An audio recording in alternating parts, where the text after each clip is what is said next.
Hello, everyone, and welcome to RHAP's coverage of Survivor 48 for Survivor Global. I'm your host, Shannon Guss, here to talk about the finale. So much egg on my face. I don't want to tell you how much of the last couple of days was spent with Peter trying to work out the logistics of if I could crack an egg over my head. He was like, you can't do this on carpet. I was like, I want to do it.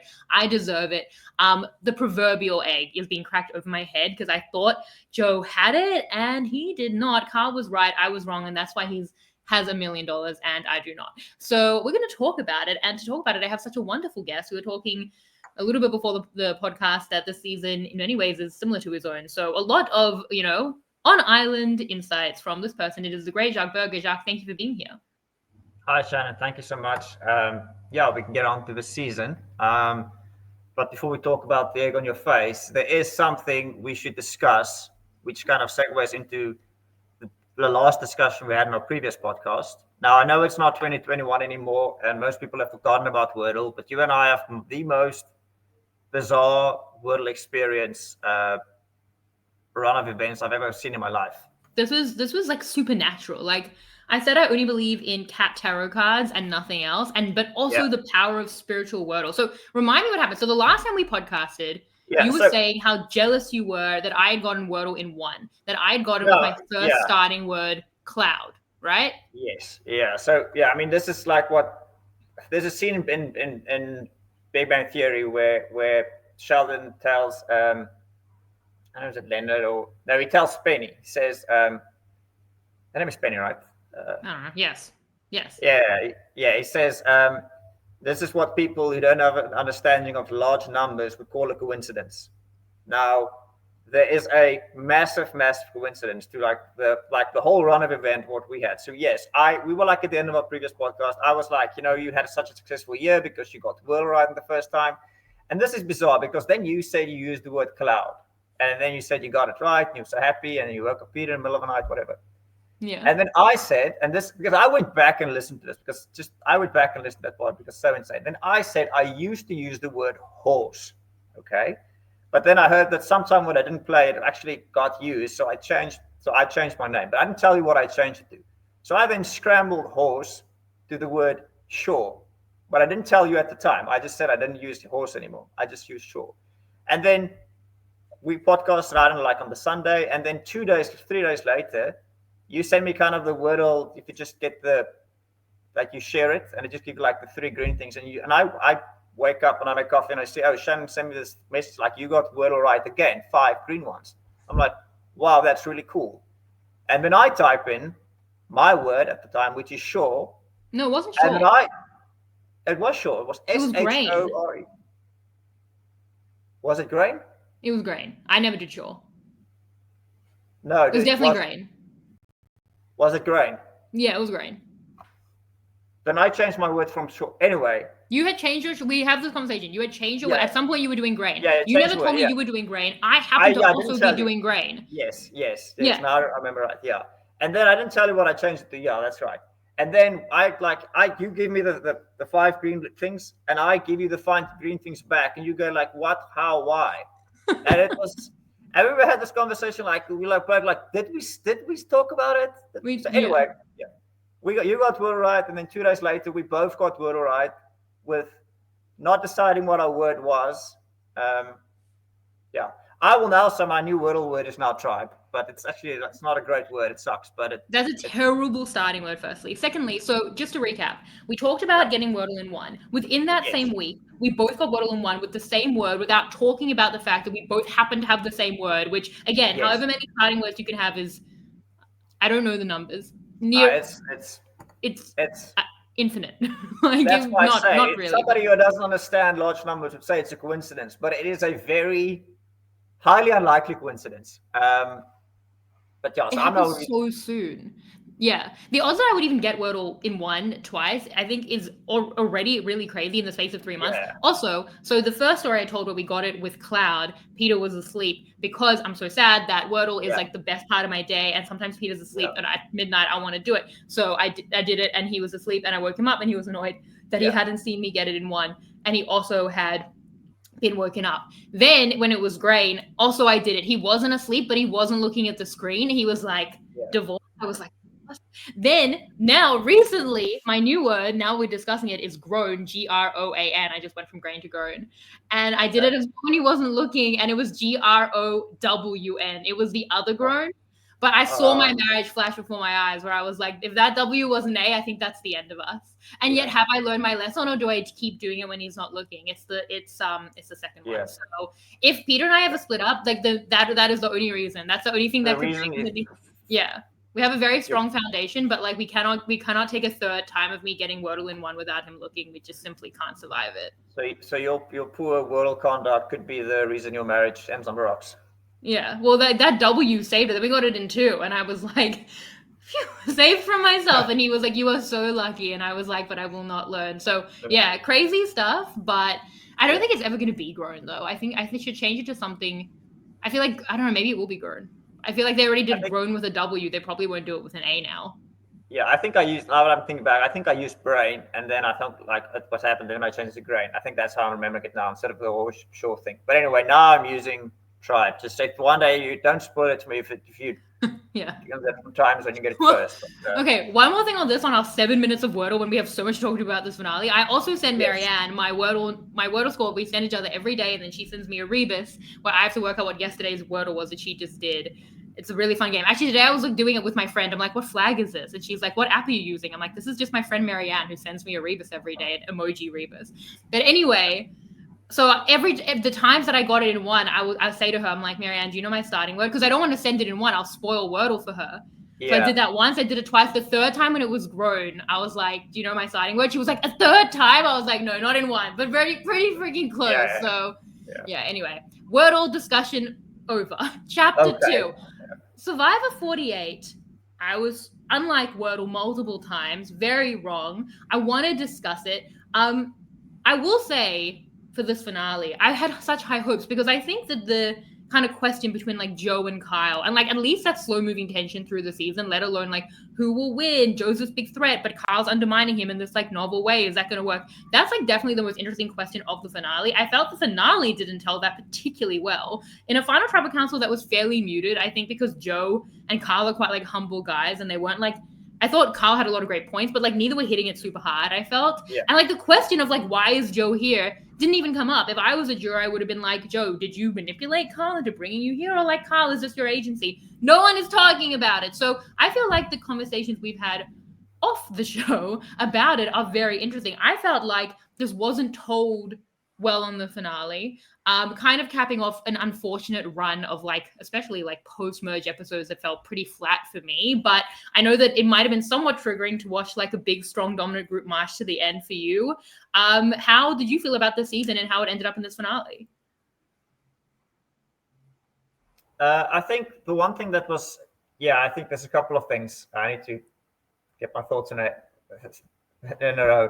I think the first one is, like you said, I think this season kind of felt a lot like our season, where there was this big group of people saying, out of the, 13 people in the merge, whatever, there's this group of 7 or 8 people who are saying we're a group and we're not going to break. And then there's like these people on the outside, like Dante would call the loose change alliance, whatever. They could have made a move a lot of times and take down this big core group, but everybody kind of didn't or said, I'll make it move next week. I mean, we even had the one confessional from Mitch saying, I know people at home are going, why aren't you making a move, Mitch? But not Mitch, but you can do it. I don't have enough collateral or ammunition or whatever. So it kind of felt like like a repetition of our season of just this core group just steamrolling to the end with their kind of, we stay true to our people.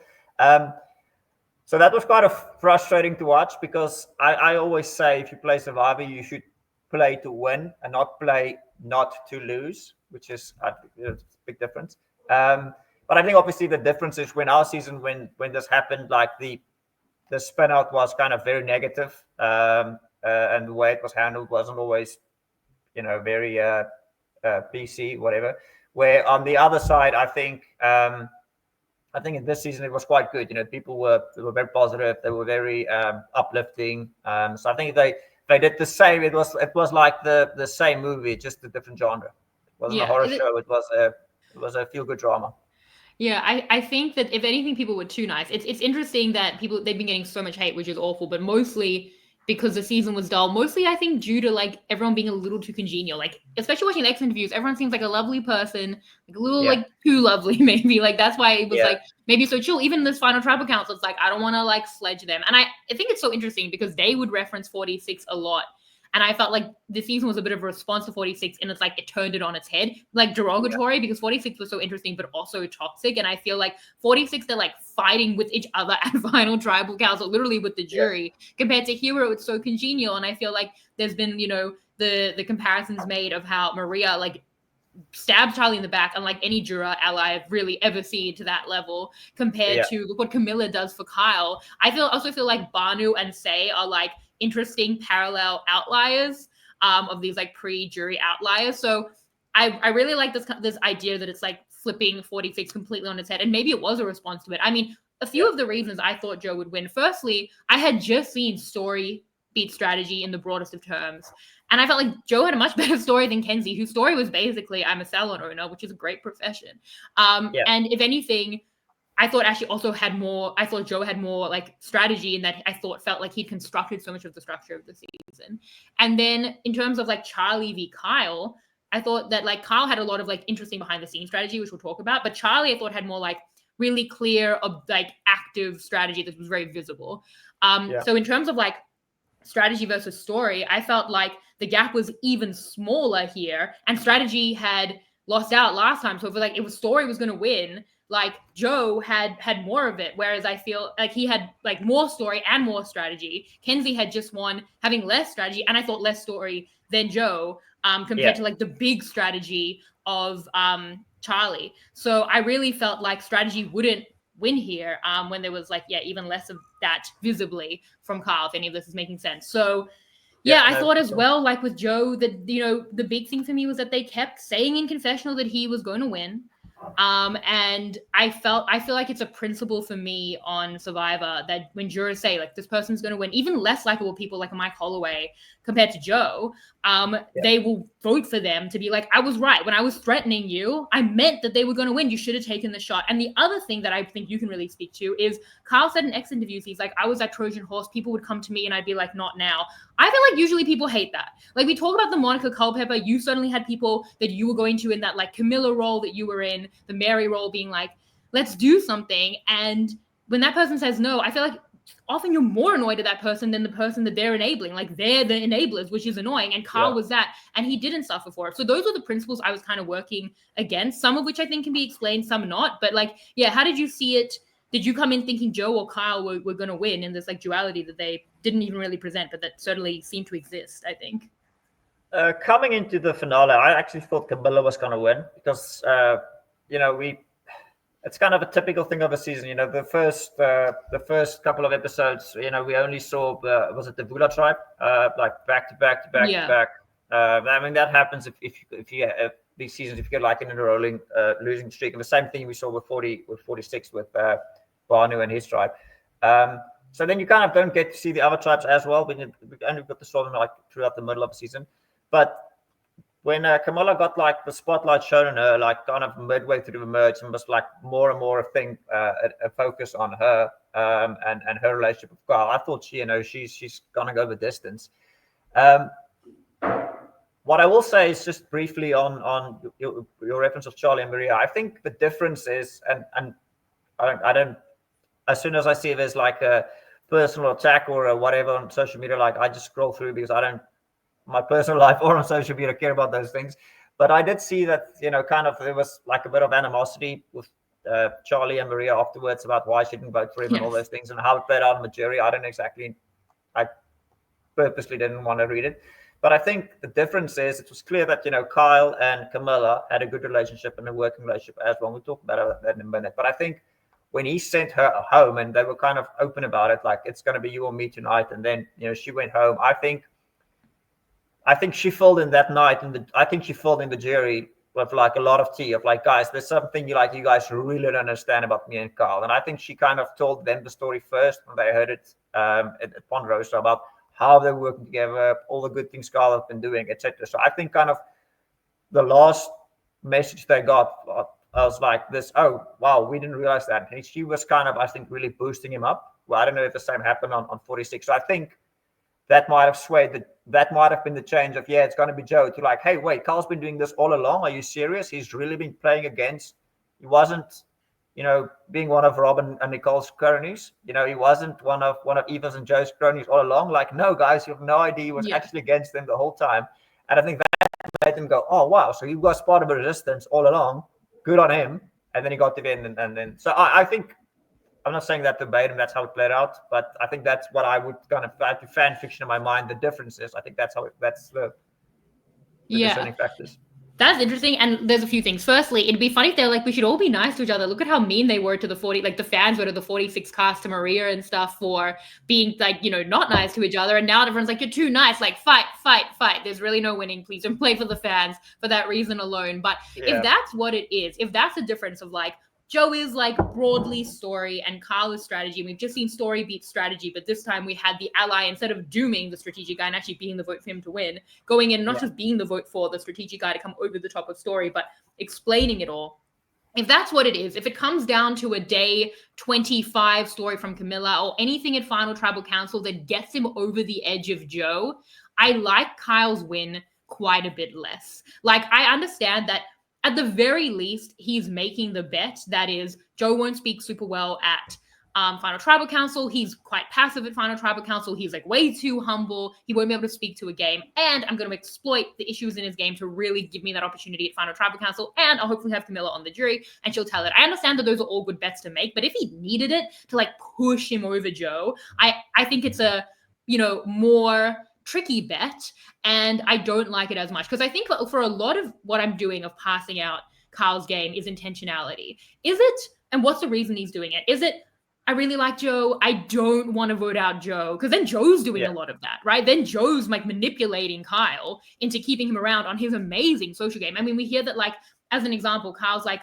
talking about his incarceration as a shock that no one knew about. Joe knew about it. Like, there's a really important social relationship there that they're both putting in the work on. But I think it shows Joe's social game. And I think a lot of when we look at like what's results oriented versus what's earned, if he's making an emotional decision for Joe and then it happens to work out, or it works out in a more unforeseeable way, then that's results oriented, and then I'm like thinking Joe manipulated him into making a decision that wasn't always in his best interest. If he knew it was always in his best interest, and he always felt like the jury would never be picking up what Joe was putting down, and he felt like there was a surer bet and Joe was going to get one vote, then I'm really high on it, then, because that's on like long-term read, that's on like complete agency, that's not being manipulated at all, it's in his best interest. So if it was the day before and Camilla's giving that, or he's giving that at Final Tribal Council, sure, he makes good on it, but if it's dicier, I don't love it as much. If it's more like, I happen to like Joe and I didn't have to betray him, which is a great side note to the fact of what I actually thought would happen is I knew I would beat Joe, then I think that there's no notes, like that's like a fine thing to do. And I'm willing to give Kyle the benefit of the doubt,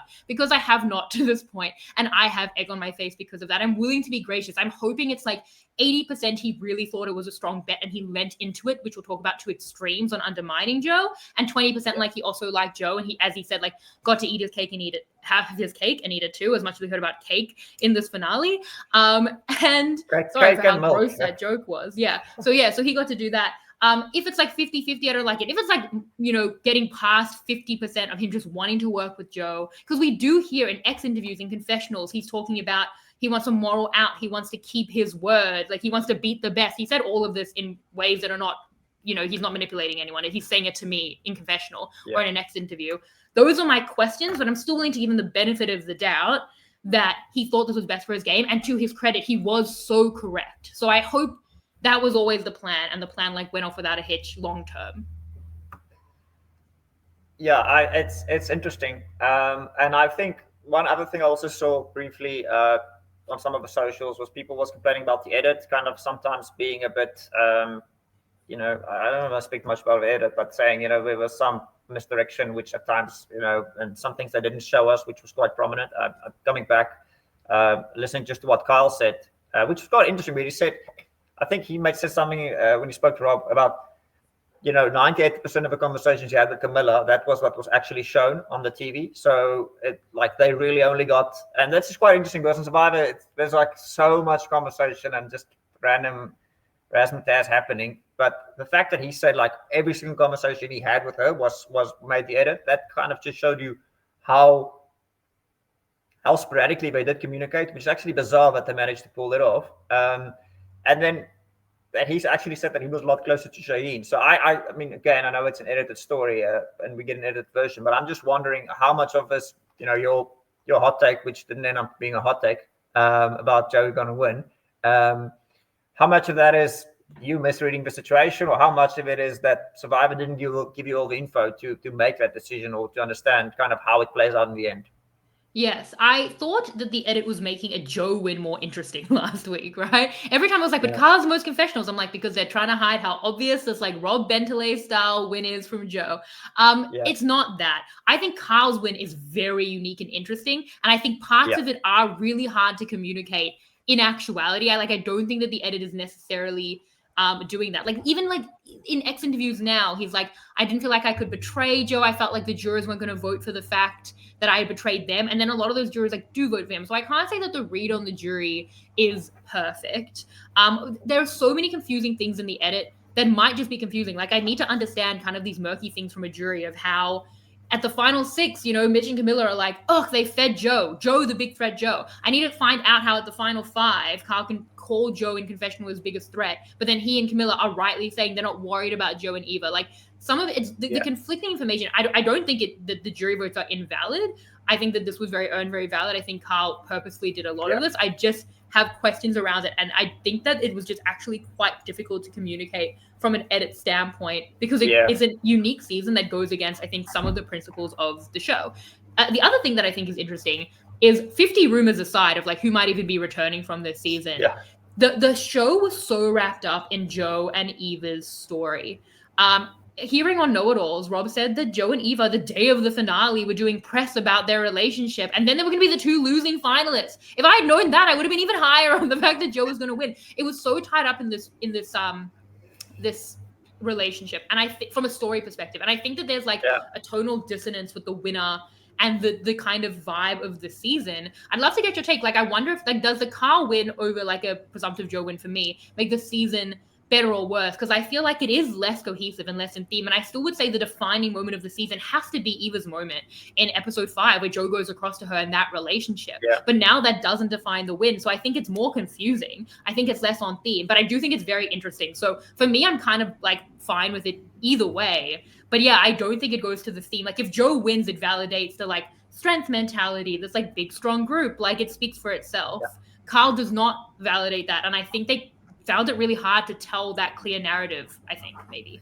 No, I think you're right. And I'm actually quite jealous of Kyle and Camilla because that's kind of in my mind. The game I imagined Ting and I playing was like this. I mean, like even on our season when Ting went home, people were like, yeah, well, like, nobody was like, hey, you guys are super close, vote out your best ally. But that's because we didn't actually speak that much either. It was just kind of the one conversation we had. I was like, hey, listen, you're not really like this. Your parents don't own like a big corporation, right? You're a doctor, right? Something like that. And she's like, how do you know? I was like, whatever. So we always also like fairly short conversations, not to make it obvious, and that's kind of the game I wish I could have played. But that being said, I think Kyle's win, like you say, is very interesting because it's and now we're getting on the boarding the HMS, court of public opinion of his reporting season and why didn't people, if people didn't enjoy it as much.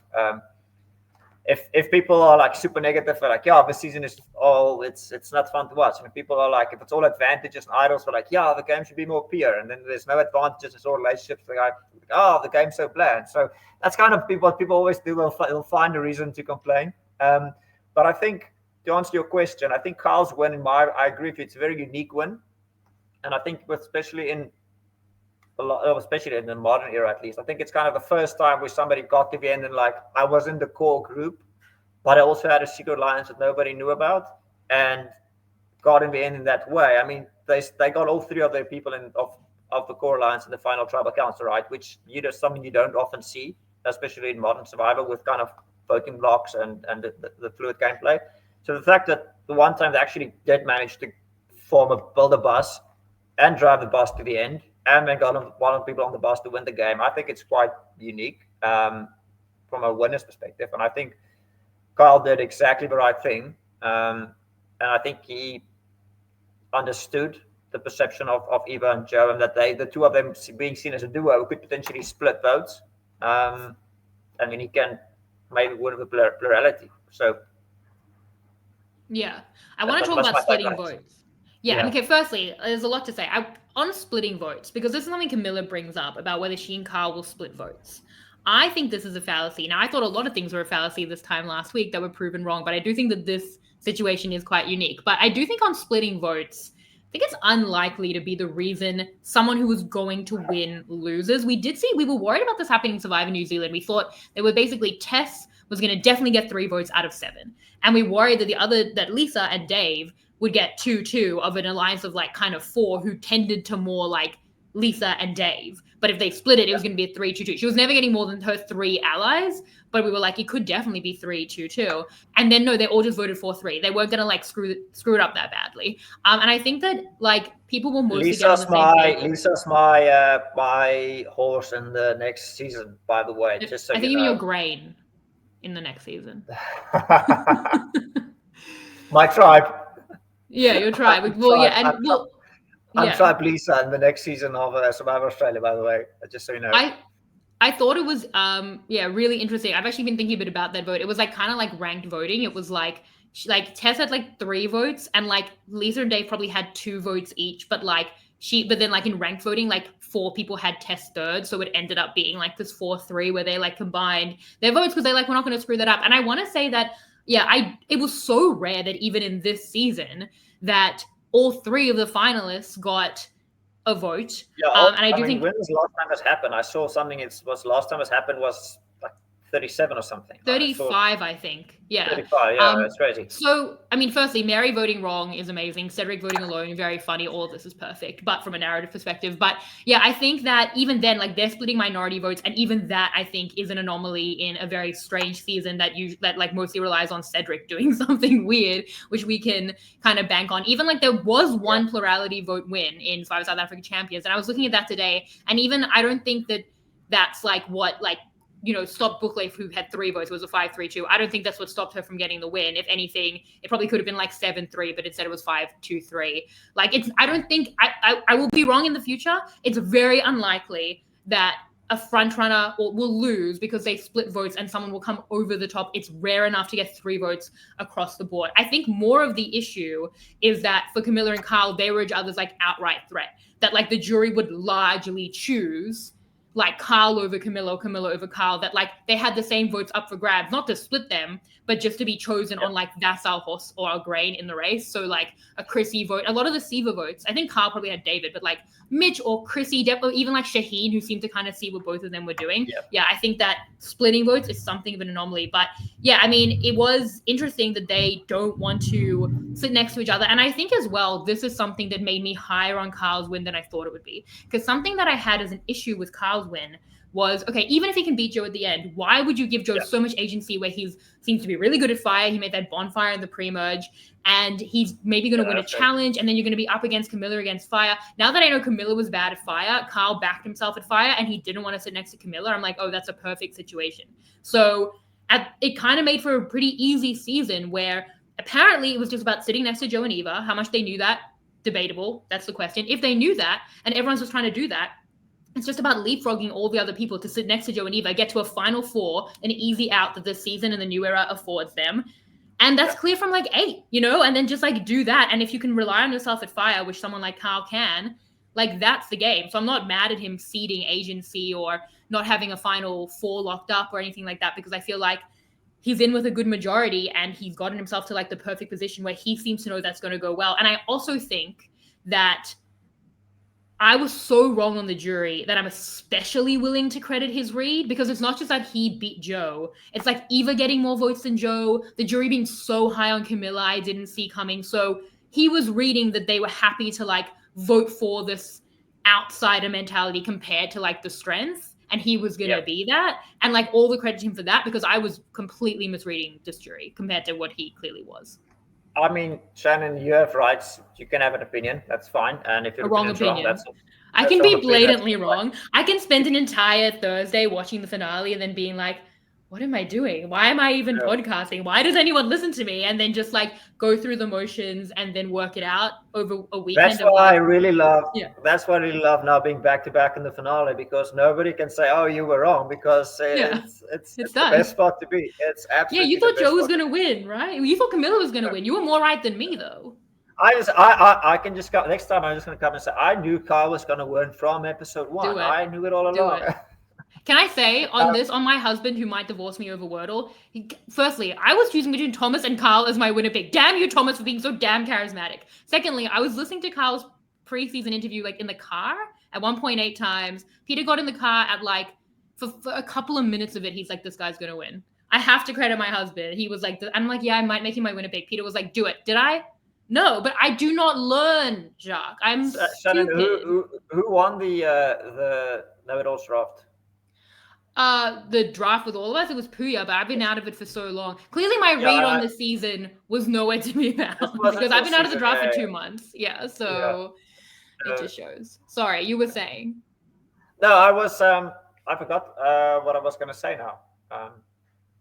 So I interrupted you. Oh, how wrong I was. We'll work back. I was super wrong. Oh yeah, I said about you can have an opinion. I always you can have an opinion, but your opinion shouldn't negatively influence people. That's what I always say. But I think it all comes down to just I think like you're saying about Kyle. I think the thing that he had with Camilla, and I'll just say it again. I think the thing that he had with Camilla was so good and was so well executed. And I think he had a lot more information. Like you said, I think the read that he got and the perception that he had that we're like the call of 3. So if we get the 3 of us in, we'll win. But I think watching the finale, you said, "Oh, you were wrong." I said, I watched it and I looked at Haley and I said, "You know what's going to happen? Just the moment he won the Submotion challenge, I said, what's going to happen? He's going to win Submotion. He's going to go into Final Tribal Council. He's going to put himself in the position to make fire against Camilla so that he ensures he wins her. He knocks her out because he can. I think he's better than her. Well, I think she'd do worse than him.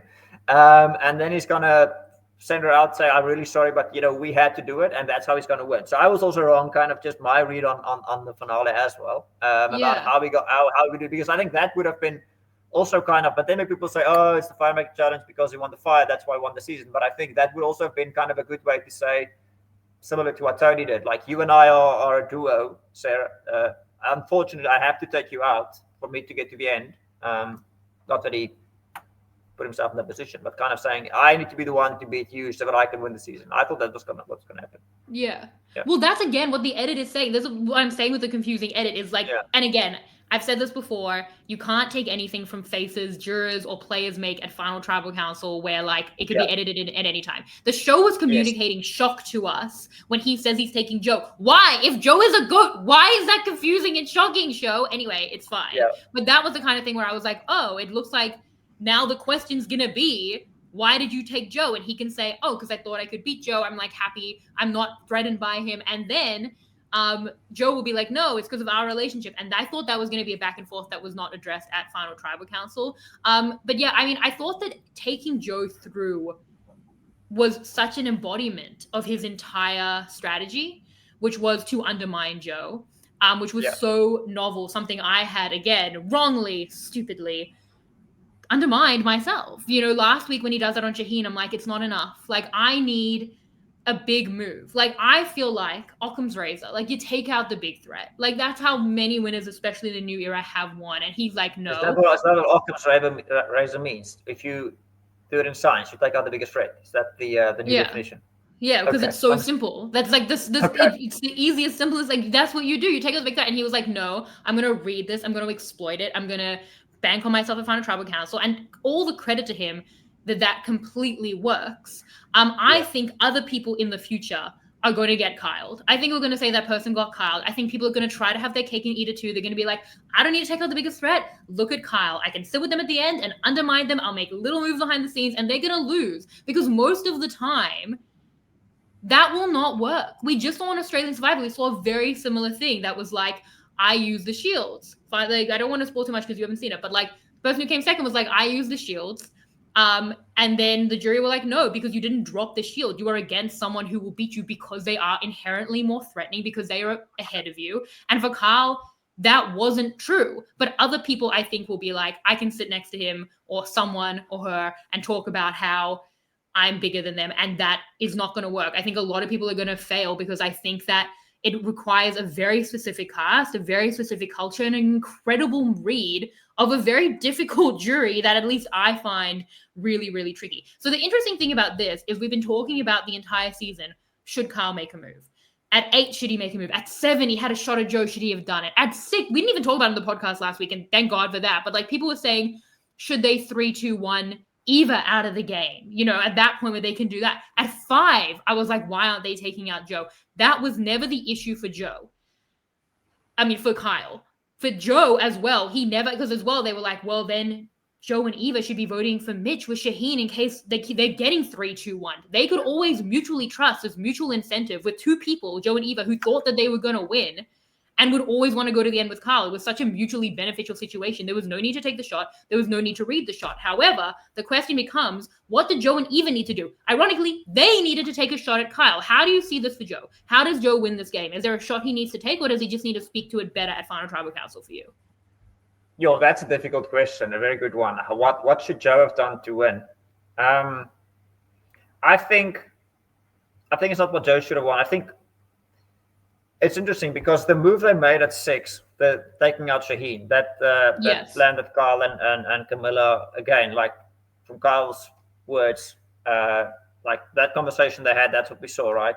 That's how it played out. So they had like a very small winner, and then they got it to work. And I think that they got Joe to vote out one of the people in his alliance by him misreading the situation, because he was saying, I mean, he was contemplating, it's like, is Shaheen lying to me, or are these other guys playing me? So he was actually, it's like the thought was in his head, right? So he wasn't completely oblivious to the situation. He was actually, you know, visibly contemplating it. And we saw that great edit where he was like staring, and then it like drones down to just his focus. You know, that was a great scene in the Tribal Council, by the way, like Joe trying to assess it live. I think this isn't the Why Blank lost podcast, but I think Joe lost at that moment because they took out Shaheen by duking him, and then Camilla 2 votes later going and telling the situation and explaining to the people how they got Joe to vote out his close ally. I think that's the moment he lost. So I think for Joe to win at that situation, he should have said, I'm calling your bluff. This guy is duking me. Vote out Kyle, and then say, like, you came after me first, bro. That's kind of like what RHAP did in our season. It was like, you guys came after me first, so I had to take a shot, you know. And that's a very good way to defend yourself in the final trial. To say, you took a stroke at me, I deflected it, and I didn't do nothing wrong, and that's why you should give me the win. So I think that's the road for Joe to win the season. To not be fooled and to vote out Mitch. But the thing as well is that, to be fair, like Kyle. I mean, Mitch or Kyle. I mean, or was Kyle immune? No, he wasn't immune at that tribal. No, he wasn't. No. Joe was immune. No, Joe was immune at the Tribal Council. Joe was immune. Yeah. So it's about at that point though, they have shored up on a 3 with Mitch. Kyle and Camilla at that point are on a so it's either like going to the tie on Mitch, or on Kyle, and it's a deadlock. Kyle, yeah. I mean, and they would have to deadlock it, and maybe if they, to be fair, they had, because if they play the idol, and Joe's immune, they actually have sewn that up. So but then they would have to have a perfect read of like, Kyle's fully against us, and to be fair, they don't know that, and Kyle is you know, getting one over them there. I do think as well, though, they don't want to sit with Shaheen either, and apologies to Shaheen, who I also was like, how delusional that he thought he could beat Joe and Eva. In hindsight, great read that he wanted to do that, and he's saying that in the show. Sorry, Shaheen. I think the show could have built Shaheen up a little more. I think the show could have made that look bigger. The way that Kyle does it really well in Final Tribal Council, the way that Kyle makes it brains, muscle, heart on Shaheen, Joe, Eva, respectively, I think we should, if that feels like more of the Oma move, it might seem a little bit clear. Instead, it was like so much sold to us as like the small undermining move still to get Joe. And that's, I guess, what it was, that it just felt smaller for me. But I think Kyle spoke to it well. I think the show could have built it up a little bit more. But I do think as well, for Joe and Eva in this episode alone, I mean, they can't really sit with Shaheen anyway. So I don't really know that it matters hugely that Shaheen's gone, although it doesn't look good for a jury. I do think they were Yeah. leaning to Kyle anyway, based on what Camilla has said. So I think, what if it's at the final five? Joe and Eva are going to have, if they know if they know where they sit and they know that they're not as high up for the jury as Yeah. they think they are, as I thought they were, then maybe it's relying on that final five where you're going to have an idol. Joe's likely to win immunity, even if he doesn't. You're not being targeted. Like, their two votes could do anything there. Like, Yeah. Mitch ends up voting for Kyle, but even if Mitch votes for Joe and Kyle and Camilla voted for Mitch, their two votes alone for Kyle put a 2-2-1 where they win. That looks flashy. And then for someone like Joe, if you're in a final four with then Camilla, Mitch, Joe and Eva, then Joe feels really good at fire. He can take out a Camilla, who's a huge threat there, or even put himself into fire to take out. I mean, now I'm fan fictioning, but like, if they had known how they were perceived, there's very much a pathway there with a lot of room to move at five. With Joe being so good at fire, like, they can sit with Mitch. Who, by the way, I do think that Mitch had a lot more jury credentials to talk about it than I thought. However, if they know that they need to like gun for Kyle and like make a move, 8's too early. 7, Mary seems like a threat. 6, you don't want to get got, but Shaheen actually is a threat. And then to take out like a Kyle at 5 and a Camilla at 4 and sit with Mitch, who hasn't done all those things, I think that looks pretty good. Yeah, I agree. I think we didn't see this, and maybe the edit would have been different. But I think from the confessionals, at least, Shaheen was very good at articulating himself and giving you like a very concise like read of a situation. I mean, being a debate professor, you would assume that. But I think he was. I think if he was at the end, I think because I did see. I mean, some people said like Eva and Joe didn't make like the best verbal case in their final tribal council. Obviously, final tribal council were very long. You are depleted. You are exhausted. I get all of that. But I think Shaheen would have been if it was like a 50-50 thing or it was on a knife stage, I think Shaheen would have been a very good oral narrator to explain the situation and sway people who are on the fence to, put the cross behind his name. So I think that was a potential risk they could have faced sitting next to Shaheen. Mitch, we got kind of conflicting views on him, because on one side you hear people saying if Mitch got to the end they would win, but on the other side we saw a lot of the confessionals kind of being like, if I could make a move, but I don't have the capital, or people saying I should, but I shouldn't. And a lot of the times I felt like, I didn't know that he was kind of the brain of the organization. So I felt like a lot of the times he voted with the people, but if he didn't have a vote or he voted wrong, whatever, the boot order would have been exactly the same from what I've seen. So it doesn't felt like he was really that like a dictator of the game, or dictating the direction of a game. And being likable at the end, I've always said at the end, people will vote for people they like more often than not about the gameplay, especially because you don't have perfect information. So being the armchair pundit that I am, I don't think we have enough information from the edit, because like I said, we've got conflicting messages from what we saw about Mitch to be able to say for sure if it's said on the end, would it been going his way or not. Yeah, I think with Mitch, it's very hard for me to tell. Firstly, far be it for me to try and assess this jury. I could not clearly work out this jury. This is your season, Shannon. You did lost out in the draft. You got the podcast wrong. Exactly. This was the perfect one to go to Europe for. I was like kind of half on vacation. I was like doing it next to AU. I'm like multitasking the season. And that's not why. I just got it wrong. I'm just stupid. But what did you think of London, by the way? I just want to ask you, London. Oh, I loved it. Like what did you like about London? What you didn't like? Oh, well, I mean, New York's always been my second favorite place in the world. Number 1, my bed with my cats. Number 2, New York. And I'd only been to London once, but like in January it was raining. Now I was in London for 4 days in beautiful weather.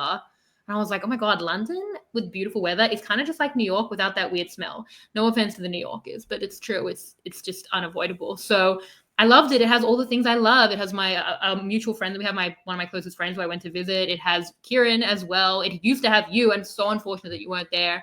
It has theater. It's like it's always happening. It's so fun. And at Harry Potter, so much Harry Potter stuff. We did the studio tour. That was my favorite days of my trip, and that's a very high bar. Harry Potter play, the Cursed Child play. No, I've seen that in Melbourne, but I went to the studio tour. Did you do the studio tour ever? No, no, not. Oh, No, we so didn't. good. Yeah. You got to book early. That was so Yeah, that's fun. what I heard. Yeah. Yeah. Anyway, wonderful city. I was upset that I didn't because some people messaged like we should do a viewing party, but I wasn't there over an episode. And again, I'm only half watching this season. No, I have 3,000 words of notes on this episode, but I felt really upset that I couldn't see many of the wonderful London community. What was I saying about Survivor? Through El Sojourn through London. I don't know. I was being Sojourn. rude and interrupted you with something that's not Sojourn, no, relevant. no, definitely not rude. I think I was saying, oh, we're talking about Mitch. Poor Mitch. Yes. Even in the conversation with Mitch, we've deviated off Mitch. Mitch, probably had a chance with this jury because they were really high on Camilla. Now I'm not comparing Camilla to Mitch, but if they're in the minds of like they want the outlier, if they want the standard type outlier, then Mitch could have been that person. Mitch was also way more likable, I think, than we even saw. We did get like scenes of the fact that he was so funny. Everyone loved him. The way that they talk about him, not just like the way they talk about everyone. They did mostly talk about Joe as a threat, but like even the way that Jeff's like, you're going to be a favorite, and Mitch's face in that moment, knowing how much hate he's gotten since, actually really broke my heart. But like the way that they seem to see Mitch was very different than the way we all seem to see Mitch. I think that Mitch has a shot. I just think that if Joe and Eva are making very singular moves against Mitch, at that point it would almost speak for itself, and that's like the best way to go. Yeah. I know how Mitch can win the season. Tell He can me. win the season Against Joe and the Eva, same- like everyone Yeah, else. exactly. Yeah, exactly. He wins the season the same way that Sandra won Heroes versus Villains. Yes. Where Yeah. she tries to vote out Russell, the guy who Yeah. like everybody's fan. She didn't end up getting it right, but she said then and said, I tried. Like I didn't like these guys. I actually tried to do a resistance against them. And you don't like them, so you should vote for me. I think that's his move. If he is visibly like, we're going against Joe and Eva and we win immunity, and then there's like lateral or whatever, and then he gets to the end and he's like, guys, I really tried to get them out. Like I was with you. Like you guys told us from the beginning we should vote them out. I was part of a team that tried to do it. Yes, I got out one or two of the cronies, but not all of them. I couldn't get our whole team here, but at least I was part of a resistance. I think that's the way he wins the season. The same way that Sandra won this villain. I think Joe like fan fictioning here, super stupid. But I think there's quite a direct path for me. But yeah, give me your fan fiction one. No. I'm just saying that's my I think that's how Mitch I don't think that this is fan fiction. I think in a world where Joe's on fire and they alone have taken out Carl at 5 on a 2-2-1 or whatever, now it's starting to look like I think Joe's game. But I've been obviously way too much on that trade. However, in a world where Camilla doesn't win, I actually want to talk about this. If Camilla doesn't win the challenge at 5, I think she's in a world of trouble because Joe and Eva wanted to take out Camilla. We heard that before the challenge. Just 2 votes on Camilla. Then say Camilla and Mitch, even if Camilla, okay, so say Camilla and Mitch are on Joe, then Carl needs to be on Joe. Does Carl make the decision? He's about to part with Camilla the next round. I think he probably has to choose Joe over Camilla so he can go to the end with Joe and Eva. Where I think sets up his final 4. I think he would much prefer to have Camilla than Mitch in the final 4 from a loyalty perspective and from a fire perspective. Apparently Mitch would seem comfortable in fire. We really should know how good everyone is at fire. However, I think it worked out well. But I think if they are targeting Camilla, again, on the power of these 2 votes, and Eva has the idol and all of that, she could also play the idol for Joe if she felt it was coming to that. There's so many options where I think actually Camilla goes at the final 5. Now we're at a final 4. Say Joe wins the challenge, puts Mitch through to fire against Carl. Mitch wins. He might win that against Joe and Eva. Joe and Eva maybe haven't done enough, and he is the Sandra there. If he wins the challenge, puts Joe in fire against Kyle, and Joe wins fire, he's still against Joe and Eva. All of that looks honestly pretty winnable considering, how much this jury seemed to be against Joe and Eva for Mitch. I just have to say that right now, that there was a pathway here. The pathway was not what we got. It was so actually emblematic of this season that they're like, Mitch, you're going home. And he's like, well, and I'm like, no, Mitch, like you have Joe, who I think is going to win. You have Carl, who is about to win in 45 minutes. And he's like, no, go to Joe and Eva and tell them Carl's going to win. Go to Carl and Camilla and be like, Joe's going to win. I'm going to vote for Joe. I'm going to vote for Kyle. Put some pressure on. Instead, he was like, what a lovely experience. I'm like, all of you are too nice. Way too nice. I just want to circle back to something you said. They should put a fire rating about every player. Are you saying they should do Survivor like we do Hunger Games, where like before they test them on like everything, and then they give like a stat list of all the players beforehand, saying going into this season, this is the stat list of all the players. Now go and make your picks. Who you want to back? Yeah, we really need it because it's the only thing that's not like evident in the show.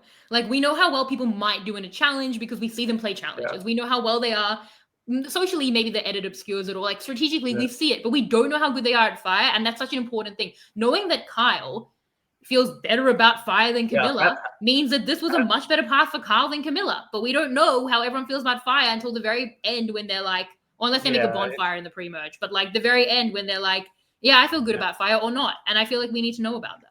Yeah, so preseason we tested people like how long it takes them to make a fire. Then you give like a ranking. You see like how can they spell the word betrayal? Like have fun betrayal, and see if they can spell that. And then you get it. Have them do like a Wordle, and then like how many friends do you have on Instagram? That's your social game, and then you can see, okay, now we've got all the stats out. So make the draft easier. Don't listen to all this stuff Mike Bloom is saying. Forget about Jeff's preseason assessment. Like, none of that matters. Just get that stat book. You read through. It's like the monster cards you trade. Like, okay, my thing has more horsepower than yours. Print a card that people play the games. That's the way you should. That's the CBS plan. That's what you do. No, I just need fire. That's a missing piece of the puzzle that Camilla will inevitably win. So Camilla at 5, I think actually really saved herself, because I think at that point there's really a 3. Like, there's nothing Camilla can even really do, even at this 5. Like, Joe, Eva, and Carl at that point are the 3. And I actually think this was interesting, because I tweeted just a tiny bit. Twitter is crazy. People are so aggressive. But I was like, I think Joe is Carl's number 1. He's prioritized Joe a lot. He's choosing Joe to go to the end. And everyone was like, you're an idiot. And I was like, I know, please stop. But anyway, my point is that what makes a number 1? Like, Carl, even in Exits, is like, David was my number 1 until the swap. And then also, he does defend Camilla a lot, but he also prioritizes Joe a lot. And then he does choose Joe. Yes, I hear you, Twitter, because he can beat him. Does it matter why? This is why he's his number 1, because he can beat him. It makes him a great number 1. So, yeah, I really think that Camilla gets to this point in the final 5, and Mitch do, where they're both on the back foot, especially with how much power Joe and Eva should have had at that final 5. And if it gets to that point where Camilla doesn't win the challenge, I don't know how she gets out of that final 5. So it was great that she won the challenge. But yeah, I think this was a much worse pathway for her. It was interesting just talking about Camilla, who obviously people were really behind her in the jury. She says she feels like her and Carl played the exact same game. I really disagree. I feel like she got to be that like Sandra type who was on the outside and was like screaming to flip, mostly at Kyle, who was not flipping. I felt like he had to manage more, but she was like fighting against more. And I do think, though, her pathway was a lot worse than Kyle's, because Kyle can rely on fire. Kyle has this active majority. Like, she's in trouble at 5 if she doesn't win. And clearly she's in like big trouble at 4, in a way where like Kyle's pathway speaks for itself. And from the final 8, just go to the end with Joe and Eva, get to fire, make a fire, sit with them. And like, it was just like tick across the board. And it seems like he just had it on lock. Speaking of fire, that was one of the things the public could vote on, right? If it should be in the game or not. Yes. Yeah, I know why. Well, it just shows. Yeah. Because fire here is just one of the many reasons that this was such an easy path. I think the fact that Carl's like, I just need to get to 4 and then I can rely on fire, means that the game is over from like final 8 at worst. It's just done. Yeah. Look, I'm not necessarily pro fire or not, but I mean, I'm paraphrasing now, but I think when they brought it in, Jeff said like a lot of it, like a couple of seasons where it's just like the physicality and the survivalness of the game doesn't count that much anymore, because you just vote out all these big players with like a social click towards the end game. So they kind of want to put something in that rewards that I can provide, and I can be outdoorsy, and I can live in a jungle factor. Like, again, I'm paraphrasing now, but I wonder if it's like another way to boost that type of behavior. Because it does kind of make this, like you say, it becomes arbitrary, but it does kind of spoil the end game a bit, compared to like how Australian or Survivors of Africa plays out in the end game, where it's a bit more like, now you have to really strategize and get the right people to make right moves, because every vote now is like, every single person's vote is critical at that point in the game. Otherwise you go to rocks or whatever. Probably you don't at 4, but anyway. Yeah. Yeah. I mean, during Australian Survivor, like getting down to a final 2 made the end game very complicated in the way that this was the opposite. So, okay, with a lot of macro questions. So, how do we view Kyle? Like, where would you broadly rank Kyle as his win? If you like, it's a tricky one. No, it's not for me. I think Kyle's win is very unique. So I'd rank it like in the top 50 percentile. Okay. It's broad. Some of the newer players, newer seasons people, I wouldn't necessarily.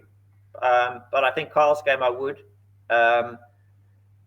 Because he did something that nobody else has been able to do. I mean, very rarely you get people like these secret alliances, and now even to trust a person, and then just hearing him say in Extra Press how little they actually spoke, it's remarkable. I mean, if you're there and somebody just speaks to you every second day, and they give you like a 5 minute rundown, and then we go back, and you have to like trust that and believe it and work on that information. I think it's insane.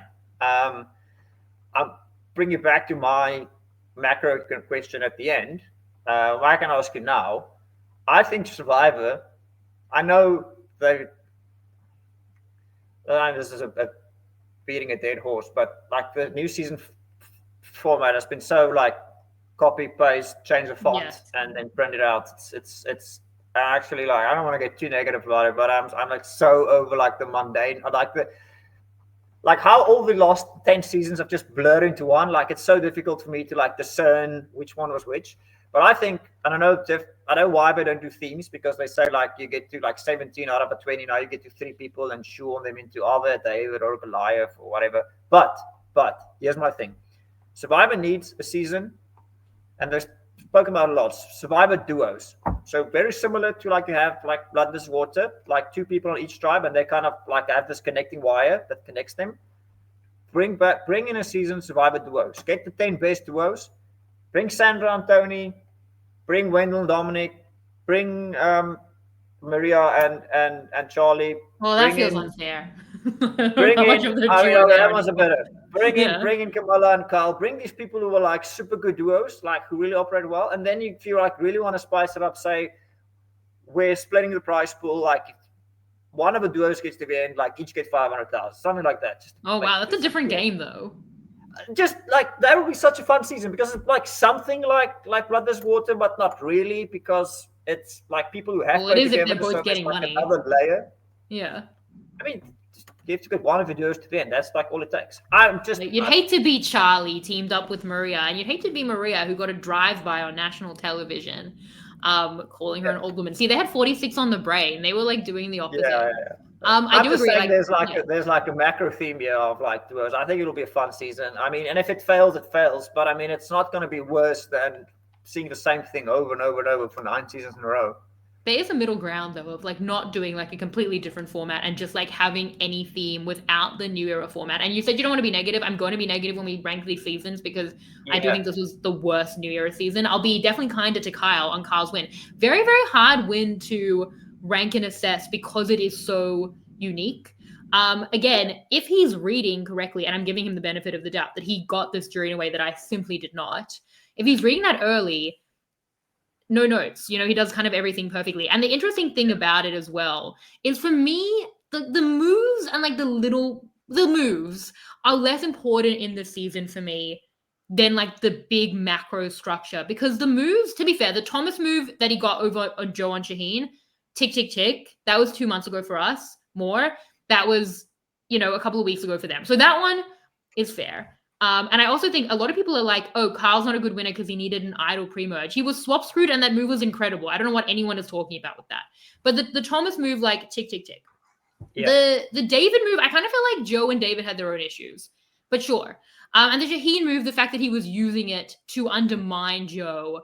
Again, like Joe was still going to the end with Kyle, but using it to undermine Joe, I think, is a big move. But the bigger thing for me now is that the credit I was giving to Joe was that while even vulnerable, while having not won immunity, he wasn't getting targeted. And I was like, this is more impressive than any moves in this like very unanimous season where I think 3 people were left out of a vote in the entire post-merge, which we can talk about. But if that's not true, and Joe was just being carried through, not because he was like a threat who was manipulating people, but more because he was more of a GOAT, then actually it's more impressive that Kyle, people weren't looking at Kyle. Like Kyle's the one who's going to win. He's got good shields, but also great win potential and a great pass. So now like that gap becomes the thing over Joe where he's not being targeted and he has the relationship. So no one can see that he's going to win. Now that's like very impressive for Kyle. So Kyle has a lot of ticks. The thing that I will take away from him and why I would like, I have like a D high, I feel like D was going through more. Jam Jam and Tika, what they were going through. Marianne, I feel like Marianne, like maybe it's kind of around Marianne's, but I probably have Marianne. I love Marianne's win. And then maybe like Carl and Rachel is because I just think it was quite an easy path. Like he did it so well, no notes. And who am I to say it was easy when I didn't know what was going on and I'm not on the show? But like as paths go, again, he just needed to shore up 4 in a group that was like so mutually incentivized to do it. Like he kind of got gifted. Well, he fought for, he worked for those relationships. But like Joe and Eva, who thought they could win, that was pretty easy. Like compared to what Tika had to do, that was a lot of adversity. So I think just on like the cast and the culture and the pathway, I just don't know that. I think I take away from it because I think it was kind of tough. But I put him around like I mean, it was kind of easy, which makes it tough. Yeah. But yeah, like I put him around Rachel, which is so funny because Rachel's like an opposite win, who has these like high highs, big losses. That is not Carl's win. Carl's win is all like moving at a really like glacial pace through this like ongoing tension of like, is he gonna look like the biggest idiot alive, or am I going to? You know, is he gonna look like, oh my god, you thought you could beat Joe, you idiot, and then he's just like anyone who's misread a jury and just look so silly. We literally just saw an AU versus, no, you had it right the whole time. Your reads were immaculate, which I love as a Survivor player. And you like, you know, you played the hand you were given. I just think the hand was a little easy. It was the latter, but that was like kind of the only central tension I feel of the season. So I'm like bumping him down a little. Is that unfair?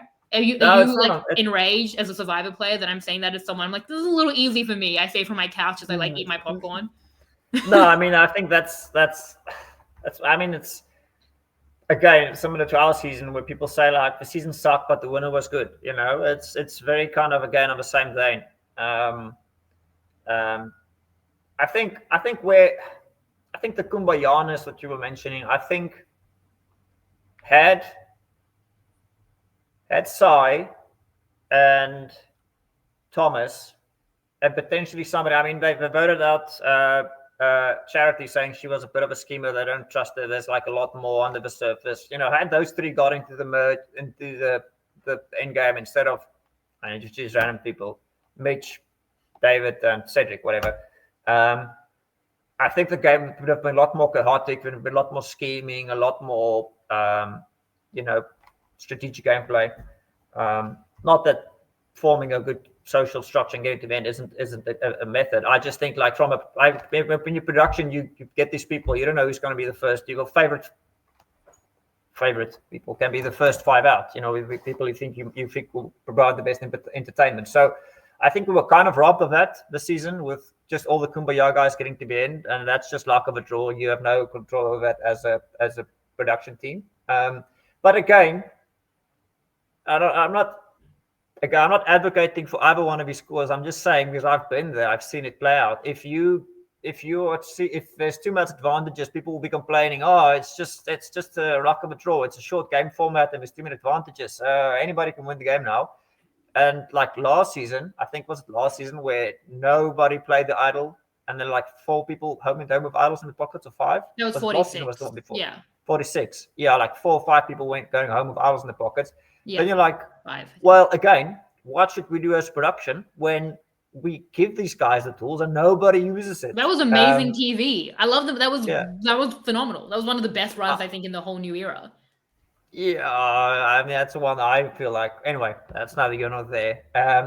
But and then this season, so I just think again it's difficult because sitting in a production room and you know they've got budget constraints, all the things that happen. Like, where's the line between from a designing the season perspective, how much randomness and chaos should they put in versus how much do we want good players to get to the end, and then within that, in terms of casting people, how much do you cast chaotic people who sometimes can be like salty or negative or, you know, get very personal in the way they play the game versus do we want just people that play a positive game, positive relationship, share their stories and build trust around. I mean, these are like talking about your parents and the stuff they went through and immigration and how that affects you and being incarcerated. I mean, like very few people have those kind of like bizarre backstories. Everybody has a story, as Steven says. Everybody has a story and everybody's the hero of their own story. I get that. But those are like really deep things to share. And then obviously people forming a bond around these like deeply shared experiences, because that's what Survivor does. Um, and then if it, like from an entertainment perspective, it plays out this way, I don't know. It's difficult to say what they should do to get the season to be different. Yeah. I can think of something. I'll be negative now. Yeah, I mean, to be positive first, I do think a lot of the stories were good. I think that the cast was a little lukewarm because they all seem a little too lovely for the most part. And maybe that's also part of like the boot order that we got of just like such lovely people kind of getting to the end. Not that other people aren't lovely, but it really felt like a really lovely cast. So, but I do think that the stories we got were amazing. I was like in tears today thinking about Joe and how he said that he was so grateful in the after show that Eva gave him the opportunity to show the world who he really was. And I was like, it's amazing because yeah, it's not just showing the world, it's also showing himself where he feels he failed as a protector of his sister and now has yeah, made his game about protecting Eva. And people will yell at that. And he said his best move to Dalton Ross was, protecting Eva, and people didn't like that or working with Eva. yeah, If you think about the fact that he feels he failed at protecting his sister who passed away from domestic violence, was killed in domestic violence, and now has made protection of Eva and done so well in it, being there for her, his like yeah, main point of the season, like what a beautiful thing, like what a beautiful story note, and what an like incredible like human thing. I think the stories have been great, and I have enjoyed a lot of my time with these characters, and I think I'm trying to, yeah, and I am enjoying it. I think most of the issues with production, like production had their hand so far into this season that by the time they kind of started playing, it was like final 10. Like yeah, through the very, very pretty finicky pre-merge into Murgatory, the split tribal, where people like even Mitch said in his X interview, he was like, if I make a move with the vote block, I mean, the vote block I don't think could have worked at the split tribal because then it like alerts Eva to playing her idol. But like even if they try and make a move, he said, I'm yeah, not coming back to majority. What happens? Yes, that's the split tribal. It blocks up the whole pre-merge.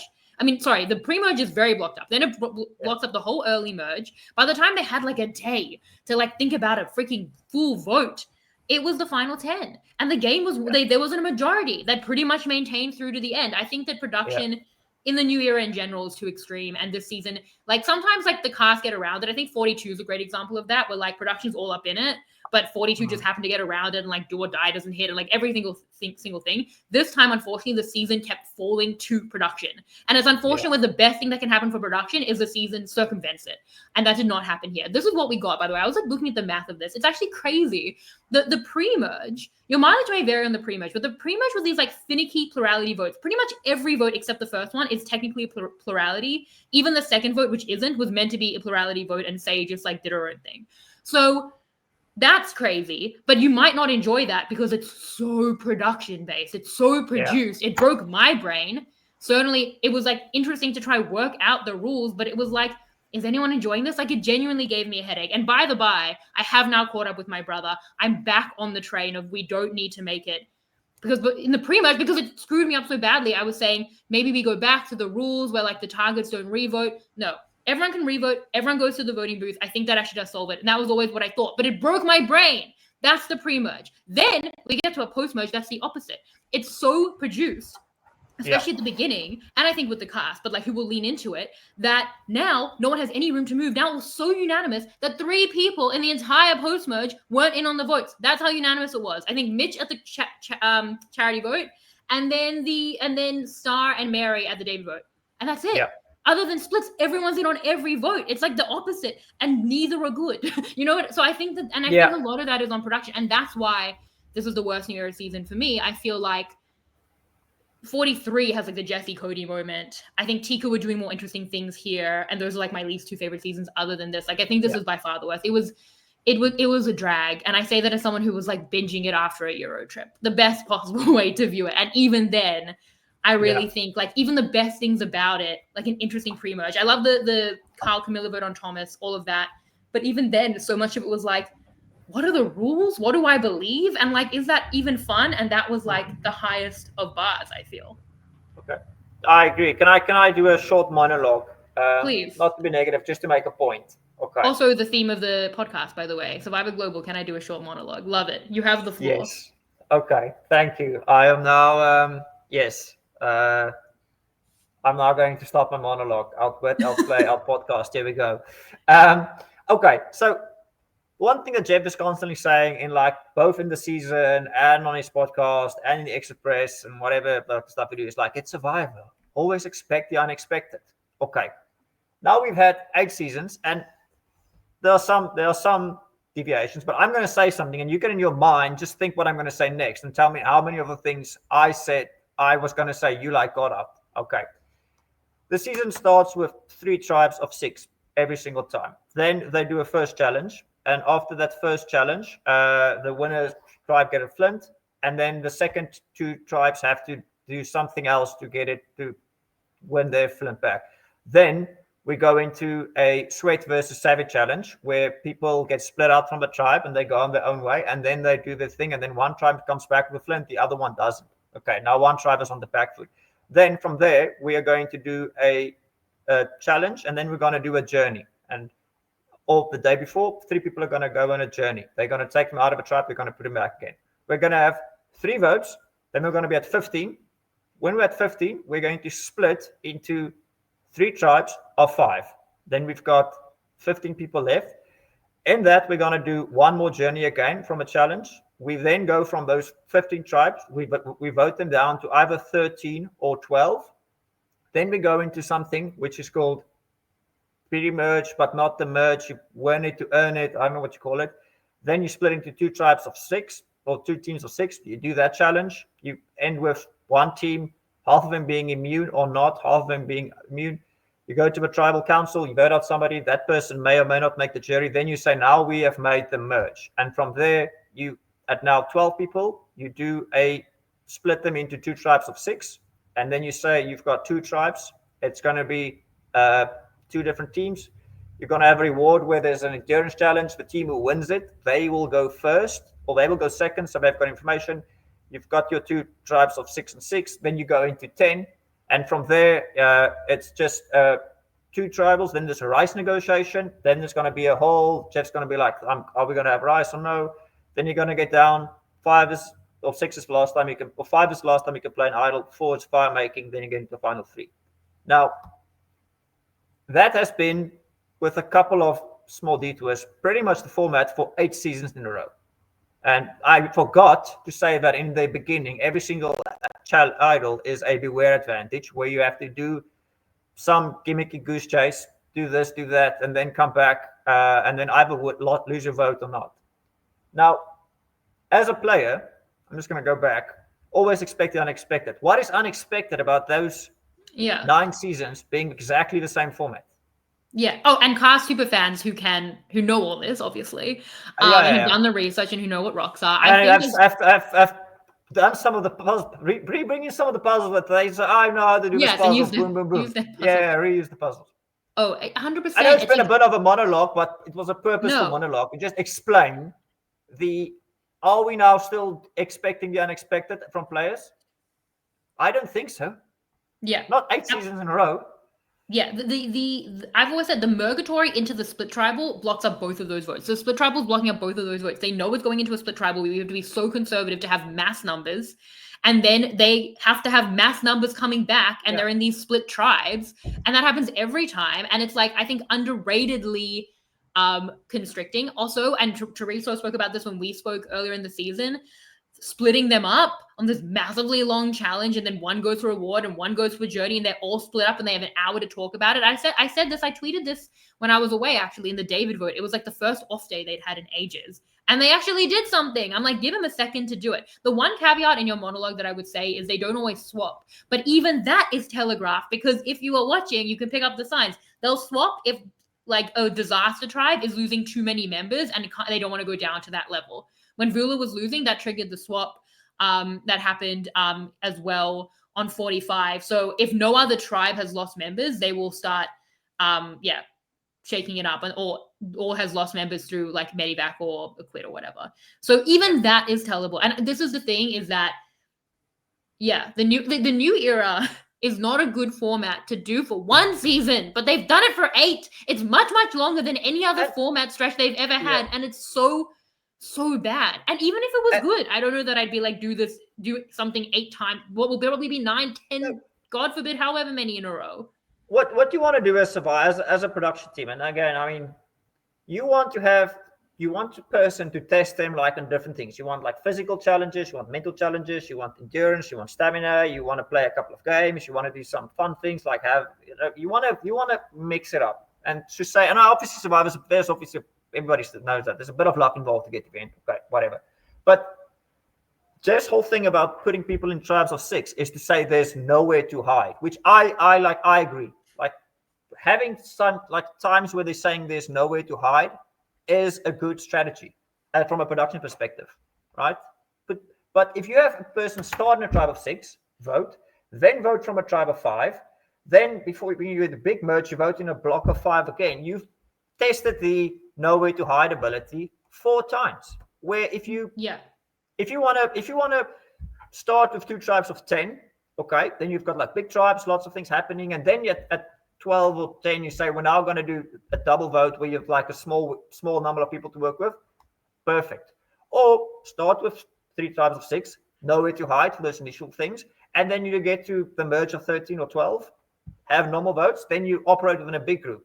All right, again, then you've kind of test, can you vote in a big group and vote in a small group? But now you're just testing, can I vote in a small group every single tribal the whole game through? Which I don't feel like that doesn't because I'm not saying these people who won wouldn't have won, or the people who got voted out wouldn't have gotten voted out. But when we had like when we played like the first tribals, we were small, 7, okay, and then we swapped into like 2 bigger tribes of 9, which was big, okay.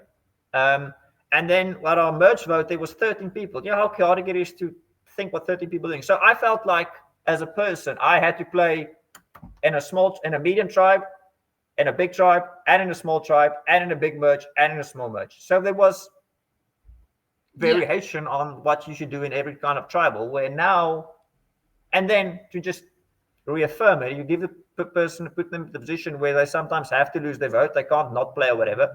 Then you say, well, there's 5 people now, one of them hasn't got a vote. I mean, that just fucks up the whole plan, what they would have wanted to do anyway. So yeah, I'm not saying this because I'm negative. I'm saying there's solutions, right? I feel like if you want to complain, you should be able to say, I'm complaining, but here's my recommendation to make the situation better. I think there's a lot of ways to like slight tweaks where you can just not have like it feel like the same season. I mean, I said this at the time. I think the best advantage or mechanism in this new season was the birdcage idol. Such a great thing. You put something in the middle, everybody knows there's something in it, and then at some point in time, everybody's phones goes off. Bzz, bzz, hello, something happened. There's a one person in the group is not who they say they are. There's an alien in the room. Try to figure out. You go, what? You know, at some point in time, you walk past this cage, and be like, oh my goodness, the cage is empty. Now you're like, who done it, guys? Who done it? That was so interesting and so fun. It was such a unique like mechanism where it was totally different than the Beware advantage, totally different to anything we've seen. Love it. Why don't you just do more unique things like that? It's awesome. More points for 44 over 48, although that also had an infuriating pre-merge. I think as well, it's not even just like, oh, you all have to do a small tribe and now you all have to do a small tribe again. 6 people are about to have the most difficult survivor experience truly of anyone. Sure. And for the one of them or the 2 of them that lose their vote, it's very hard. Okay. Justin had a very difficult, the new era, expect unexpected for Justin, 100%. And for all of Vula. Everyone else has so much room to hide. Like, even this is why I laugh when David, and I think is why I said that they did something interesting at 10. I think it was 9, right? With David, it was 9. But yeah, this is why I laugh when David's like, it's hard for the physical players. I'm like, David, it is your 3rd tribal council. Okay, Eva went to as many tribal councils as like Say and Cedric. I think at the final 6. It's not even at all. Like it's. I mean, this has all been said. And now we have to have the same conversations because they're putting out the same content in front of us. And the issue is Jeff thinks the season is great, so Jeff isn't looking to change it up. But there are such clearly production-driven problems that, and my brother was catching with the season when I was away, and I was getting his rants every episode. He's very down on the season, and he's gonna love your rant because I think he explicitly said the one good twist in the new era was the birdcage idol. So I think you're on the similar page. But he was like, he got down to like the Chrissy vote-ish. And he was like, every single vote so far has been so massively impacted by production. And at the point where they had some space and some days and some like time to actually vote, it was the final 8. And that was going to be decided by fire. And then the structure spoke for itself. So it's a very constricted season. All of the worst parts of the new era played out and happened. Like, it did not get around any of that. And I think we see that at its worst. And Jeff loved the season, and that's where we're at with it. So it's very unfortunate because I think it's very, very clear. I do think that the cast was like pretty chill again, like not necessarily like the best. And I do think the new era is mostly saved by some fun editing, some great casting. That's its biggest thing. And this cast is still fun, but like it needs such a great cast because the format is so flawed. I will say the fact that this is what I'm most angry about saves this from being as bad as other seasons for me. Like, when I'm angry at stuff at 34 and 39, like that's real world stuff. I'd rather be angry at production for like their bad decisions, in my view, compared to like the real worst. Even in your season, there's some like really ugly stuff, and that's real. This season is not ugly. If anything, this season again is the opposite of that, where like even David was just kind of like a pretty fun heel, you know, like he was a villain and he got vanquished, and like it wasn't dark. Even also, best part of the entire finale, the knock knock joke, but not the knock knock joke. Not that. It was the fact that he said knock knock and they didn't know how to respond. They so awkwardly had to be like, who's there? Like that response. That was my favorite part of the entire finale. So like even David, like it was all like pretty light, I think. And that like it's not as bad as like the worst of the worst for me, like Thailand or even like the slogs of Redemption Island, which I don't really remember. This was a slog too. I still think those are all worst seasons for me, but like this was not a good season of the show. I think that that's a fair assessment, right? I think, it is. I agree. The funniest scene for me was when David and Carl, and he was like, "Yeah, man, I live in a trailer inside of my house, dad's house." Like, "Oh, bro, that's so sick." Like, cool. And he's like, "Yeah, that's so cool." I was like, "No, bro, it's not sick. It's actually bad." Like, oh, so sorry, man. I'm so sorry about that. Carl's positivity shines through. What a show of that. What a rare thing to live in a trailer. I want to ask a last question about the season to kind of. I have many questions. We'll talk. Yeah, before we, I'll ask one for you. You've got questions. If you have to choose a physical person, a strategic person, and a social player from this season you would like to see again. Well, we might get it. We might get them all immediately. What? No, I just. The 50 rumors are high up on. What, to come back? Yeah, to see again. One physical player to see again, one social player to see again, and one strategic player to see again.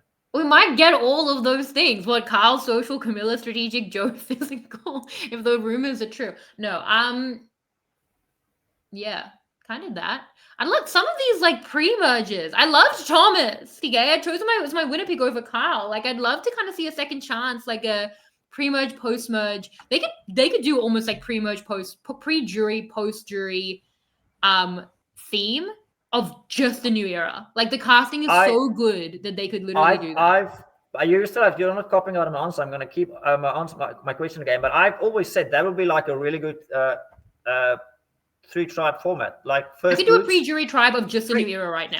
First boots, pre-merge, post-merge. I mean, that's they had pre-merge, post-merge in Survivor South Africa. Like, you're not coming up with that. I know. And it's wonderful. Done. I know. I'm just saying, like, for a real kind of like 3-3-3. If you don't. No, first boots. That's too much. No, that's too much. Like from the whole Survivor, like just from the whole Survivor. Yeah, sure. Yeah, you can't get 10 people to do 10 first boots. It's gonna be boring. I mean, could be. Or if you really want to do that, just a person that's first people that got booted from the first time they went to tribal. That's also something else, because you might get, like you say, your tribe wins, and then you get a tribal have like 13 people left in the game, and you get voted out. Their first tribal boots versus pre-merge versus post-merge. Yeah, firstly, there's a good season. Yeah, I say you couldn't do first tribal boots for the new era. Give me Zach, give me Stephanie, give me Maddie. Like, there's so many. The casting in the new era, like, we thank you players, like, and thank you casting department for keeping this afloat, because we see that there's issues. But yeah, I mean, in coming back to this season, I mean, I think Say was a standout. I need three names. A physical, a social, and a strategic. Why am I being given, like, it's final tribal council and I'm having to be like outwit, outplay, outlast? I think I mean, Carl won, which is, I think Camilla strategic. Camilla and Say are both strategic. I don't want the physical players.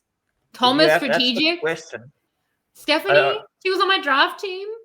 Justin, give him a second chance. Bring back the whole pre-jury. They deserved better. My draft team. Kevin, he hurt himself early. It wasn't fair. Bianca seemed good. I just want and they're all strategic. They got rid of all of the Slytherins in the pre-jury, and that's why the season began. We got all Gryffindor, and it was a Gryffindor-led season.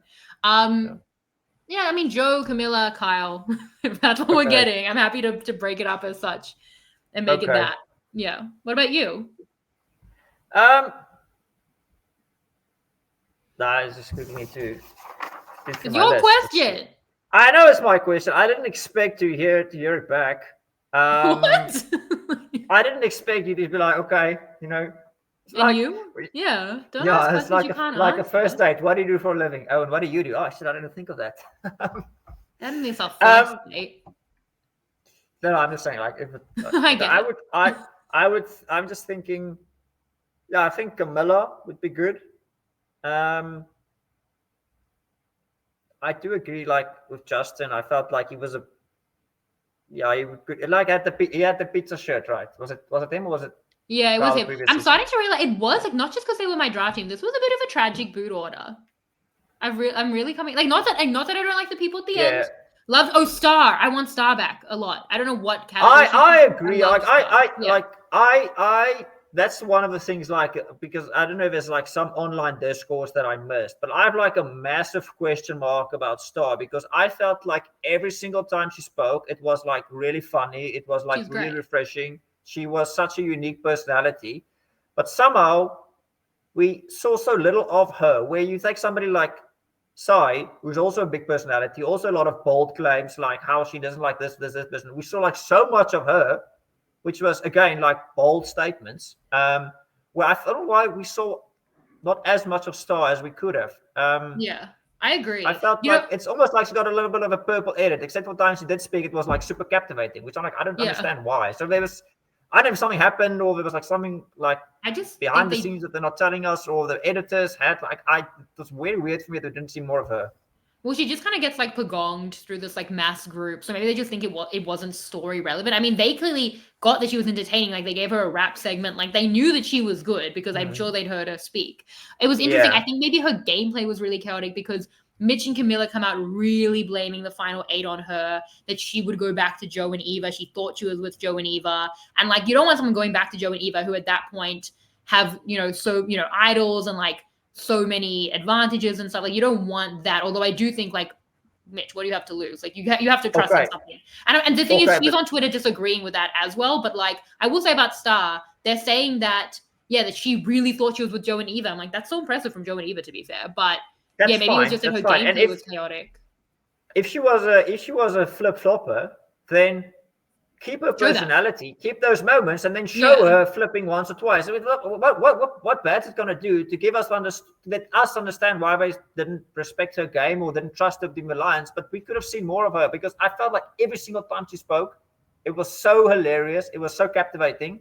I don't know why we didn't see more of it. I mean, they villainize Thomas as being like this, okay, he's kind of a big sneaky, and then they like vote him out, and then villainize Sai being like, you're rooting for a downfall, and then they vote her out. So why don't do the same with Sai? With Star? I don't know. I didn't get that. That was... Well, yeah. I mean, and the thing is, then we don't see, because we're really blaming Mitch at the final 8, and again, this is like completely not canon, because Star is still fighting with them on Twitter that she was not the reason Final 8 happened. I'm sure all their perspectives are valid to them. We have seen how fragile truth is through a lot of the deep dives I've done. Everyone has their own perspective. And true. Clearly that's conflicting here. That happens a lot of times. Like in our season, like in the CPA vote, where some of the people got blindsided. Like after that, they were like 8 people in vote, and all 8 claimed it was their move. Well, exactly. Sometimes it's just like you say, all 8 perspectives are valid. That's just the way, like, naturally assembled. That's also fine. It doesn't have to be one person's mastermind. Yeah. 2 people can also have a mastermind plan and on the same thing, not mutually exclusive. Yeah. But many things can be true at once. Like maybe Star did go back and tell them some stuff, but still was going to work with them, and they should have relied on that because they had like no other option. But what is interesting about it is if that's true, and if people like again the jury who cement the truth, if they're seeing Star as the reason that went badly and not Mitch as we saw it, then like Mitch has a better shot at the final three than we necessarily thought if he didn't like actively screw that up in the eyes of the jury. So it is interesting. I don't think Star was edited well. Did you have an answer to your own question? I have questions that I need you to answer. Can you answer who you want back? Okay. Let me just go back. Okay. I definitely want to see Camilla back. I mean, I think she was like the most, like the coolest, super sneaky person I've ever seen play. So I'll put her as a social player. I would venture. I think kind of. I feel like she's pure strategy. Like this binary seems pointless, but like she was really. Okay. I felt like. Well, I mean, she said this wasn't like her social season because she was like the one Slytherin that they left remaining, and she was like, "I'm in this Gryffindor nightmare, and I'm just hating my life," and that was like her post-merge journey. Okay, so we're saying Camilla is a strategic player. Okay. Yeah. Then I'll just say I think Shaheen was good as well. I think he's the way his confessionals, the way he was able to, like narrate the story, I think was really good. So I'll put him in. I'll say he was a big guy, so he's a physical player. Then we need a social player. Joe. Yeah, I think physical and social.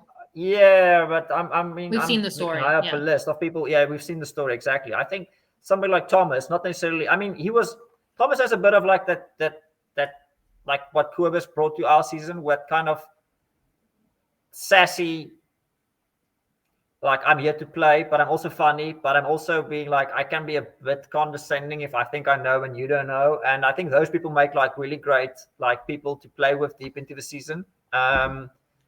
If they can open up, they also have some. I'll say those two. I'll say Camilla, Shaheen, and Thomas.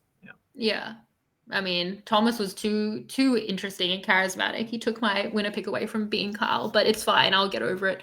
Okay, my question is around Final Tribal Council, which we have not spoken about as we recap this finale. What stood out to you? Yeah. Who do you think won Final Tribal Council? Who do you think did well or poorly, or like how did you see Final Tribal Council?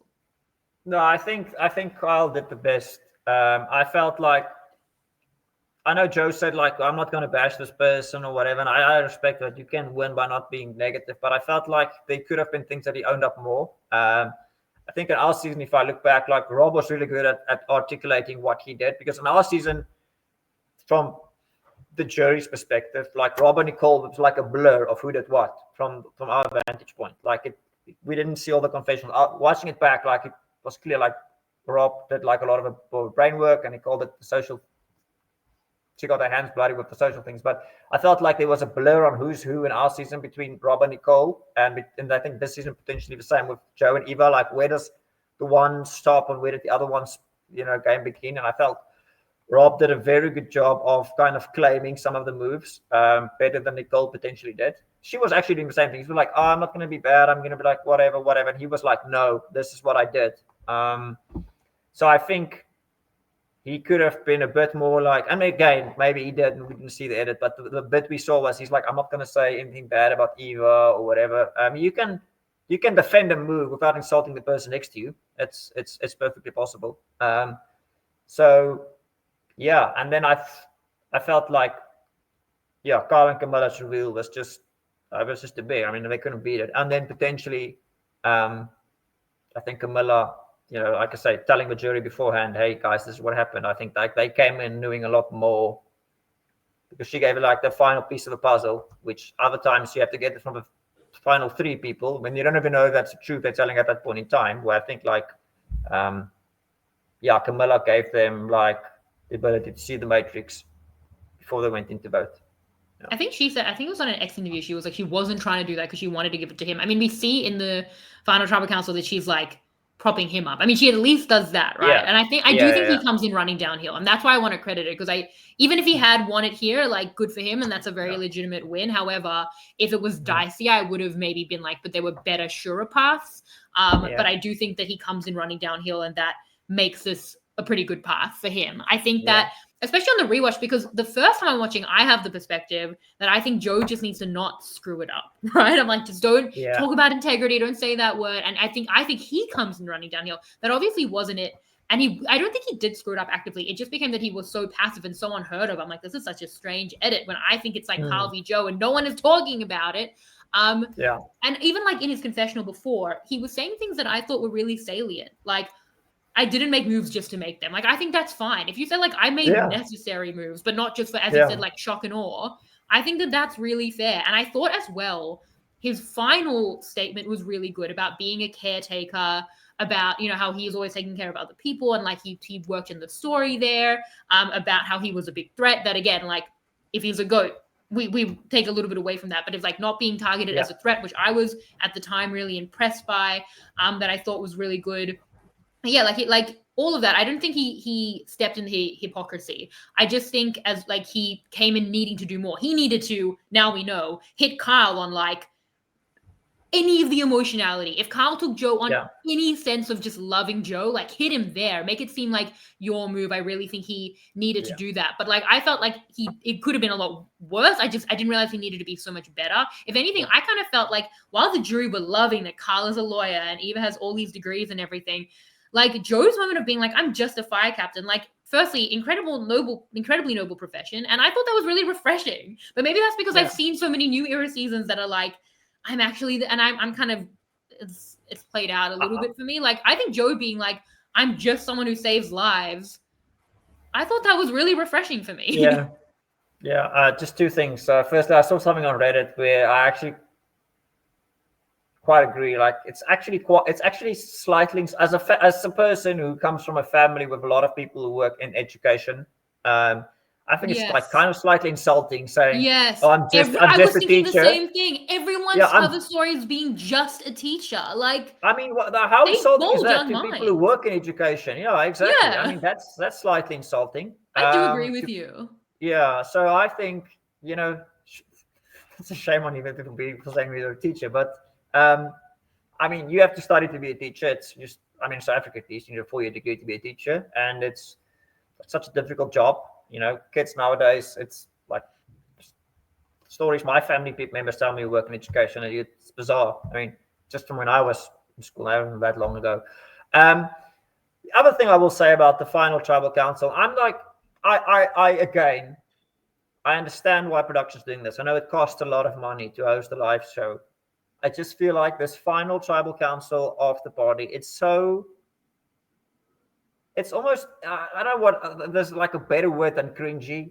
Like, it's like cringy. It's like a bit of almost like you need to be like a bit sadistic to enjoy that. Like a person who's just lost and they don't know why, they haven't seen it. They sit there, and then Jeff's like, hey, we're going to have pizza, we're going to drink wine. And you have to be like, and milk, up and cheery about it. You have had no time to process. Do you know how traumatic Survivor is? I mean, there are people who've lost final tribal councils who really needed the money that I've spoken to, that are like even now traumatized of it, like years afterwards, decades afterwards, like reliving that moment in bed over and over.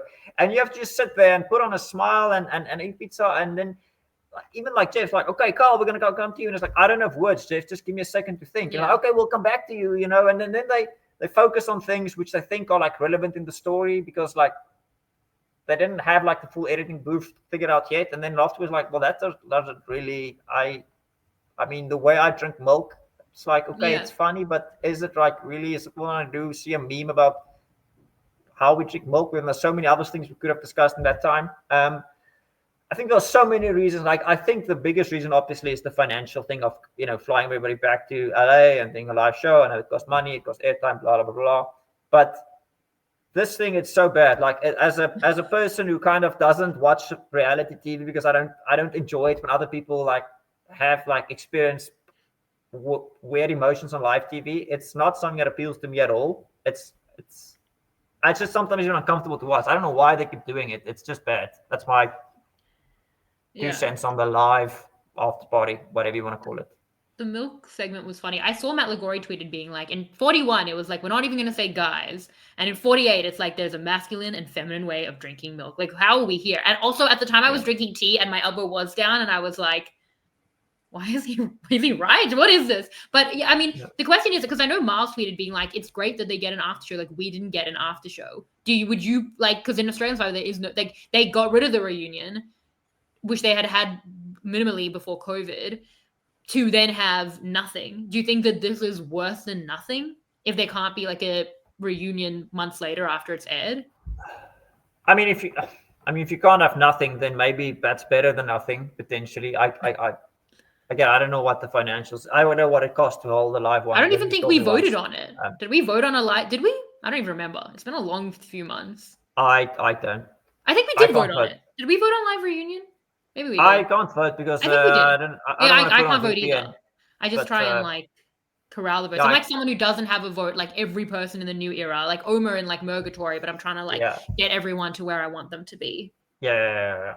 No, I mean, I obviously I think it's the financials. I don't think. I mean, I don't think they would.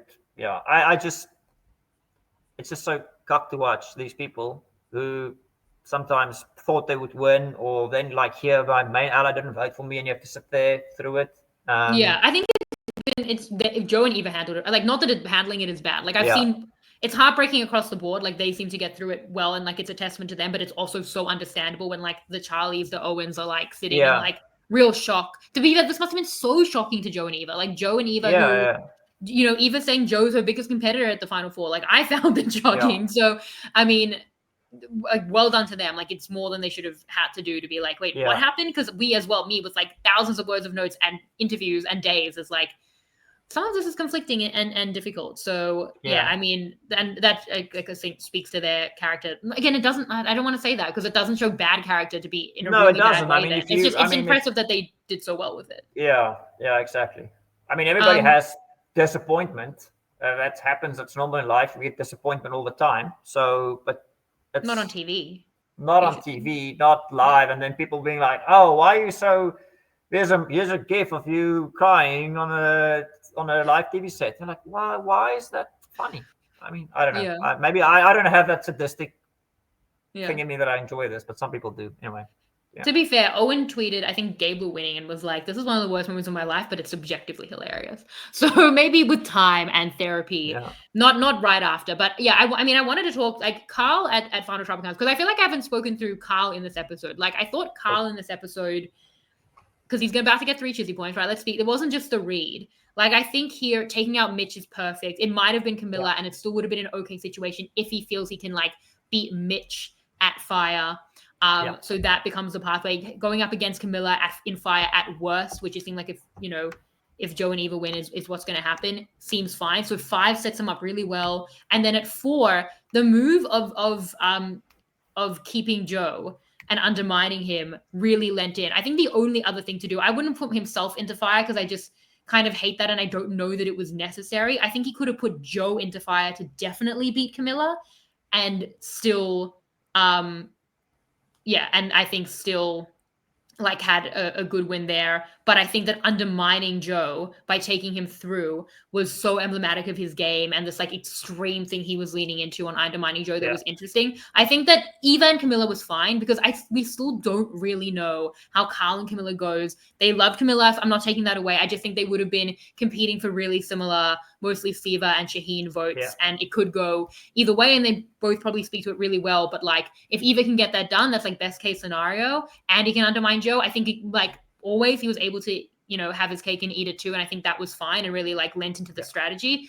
Otherwise he can send Joe to really take out Camilla. It really, again, I need to know how low down Camilla's fire was. If he really felt like Eva could beat her, like perfect situation. We really need like the stats there. And then on the final tribal council, I think especially on the rewatch, like I really saw a lot of good stuff. It wasn't emphatic because that's not Kyle, but there was a lot of good stuff there. As I said, building up Shaheen as like the brains and that being a big move. Really like that, like appealing to Shaheen's ego and like something seemingly pretty true, and how in that he felt fine sitting next to Joe and Eva by building up Shaheen, I thought was really good. I really liked him molding it around like failing and getting up. We saw this recently in Australian Survivor. And I I feel like he had to like construct it more. Like, I don't think that was Carl's game. I don't think he fell very much. He was talking like about the first day. I think it was actually a really consistent game, but he made it about that, and that's very palatable to a jury. Another thing that I really liked that he did was he kept things a little vague. You know, Eva was like, Shaheen was going to come for us, and he was like, no, I wasn't. And then she got on that. She made it definitive. He kept it vague on like, Shaheen came to me, and I didn't know what he was going to do, but I used it. And then Shaheen can't be like, no, you're wrong. So he kept it like, my interpretation was this, and either way, I was fine. And I thought that was all very good. But I was really shocked about how Eva came out. I mean, I did not expect Eva to get 2 votes. I think she really fought for it. I think she seemed the most emphatic. What did you think about how Eva did in the final tribal council? So just before I get to Eva, I think what the one funny thing that Carl said was, I went to win the first challenge and lost to a guy who broke his arm. Yeah. R.I.P. Kevin. Yeah. And just to answer your other question about putting Joe in, I think if you put in Joe to win a fire, Joe's already won 4 immunity challenges. That's kind of his thing. Like, I'm the physical guy. Like, I beat everybody. And some people respect that. You've got this whole, like, the Davids and the Shanes of the world of, like, physicality is everything. You know, you need to milk like this. And then have Joe beat somebody in fire again, just kind of boost that thing. So I think he didn't want to give him another kind of chip on his shoulder, or not chip on his shoulder. Yeah, so that's why I get it. I think it might have been like okay.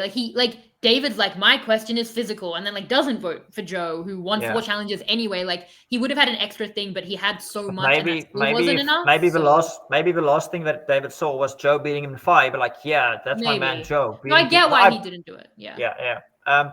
But so wait, if it were you, and if you felt like he couldn't trust Eva to take out Camilla, and Camilla's such a big threat, do you think he should put himself into fire, or before he puts Joe into fire?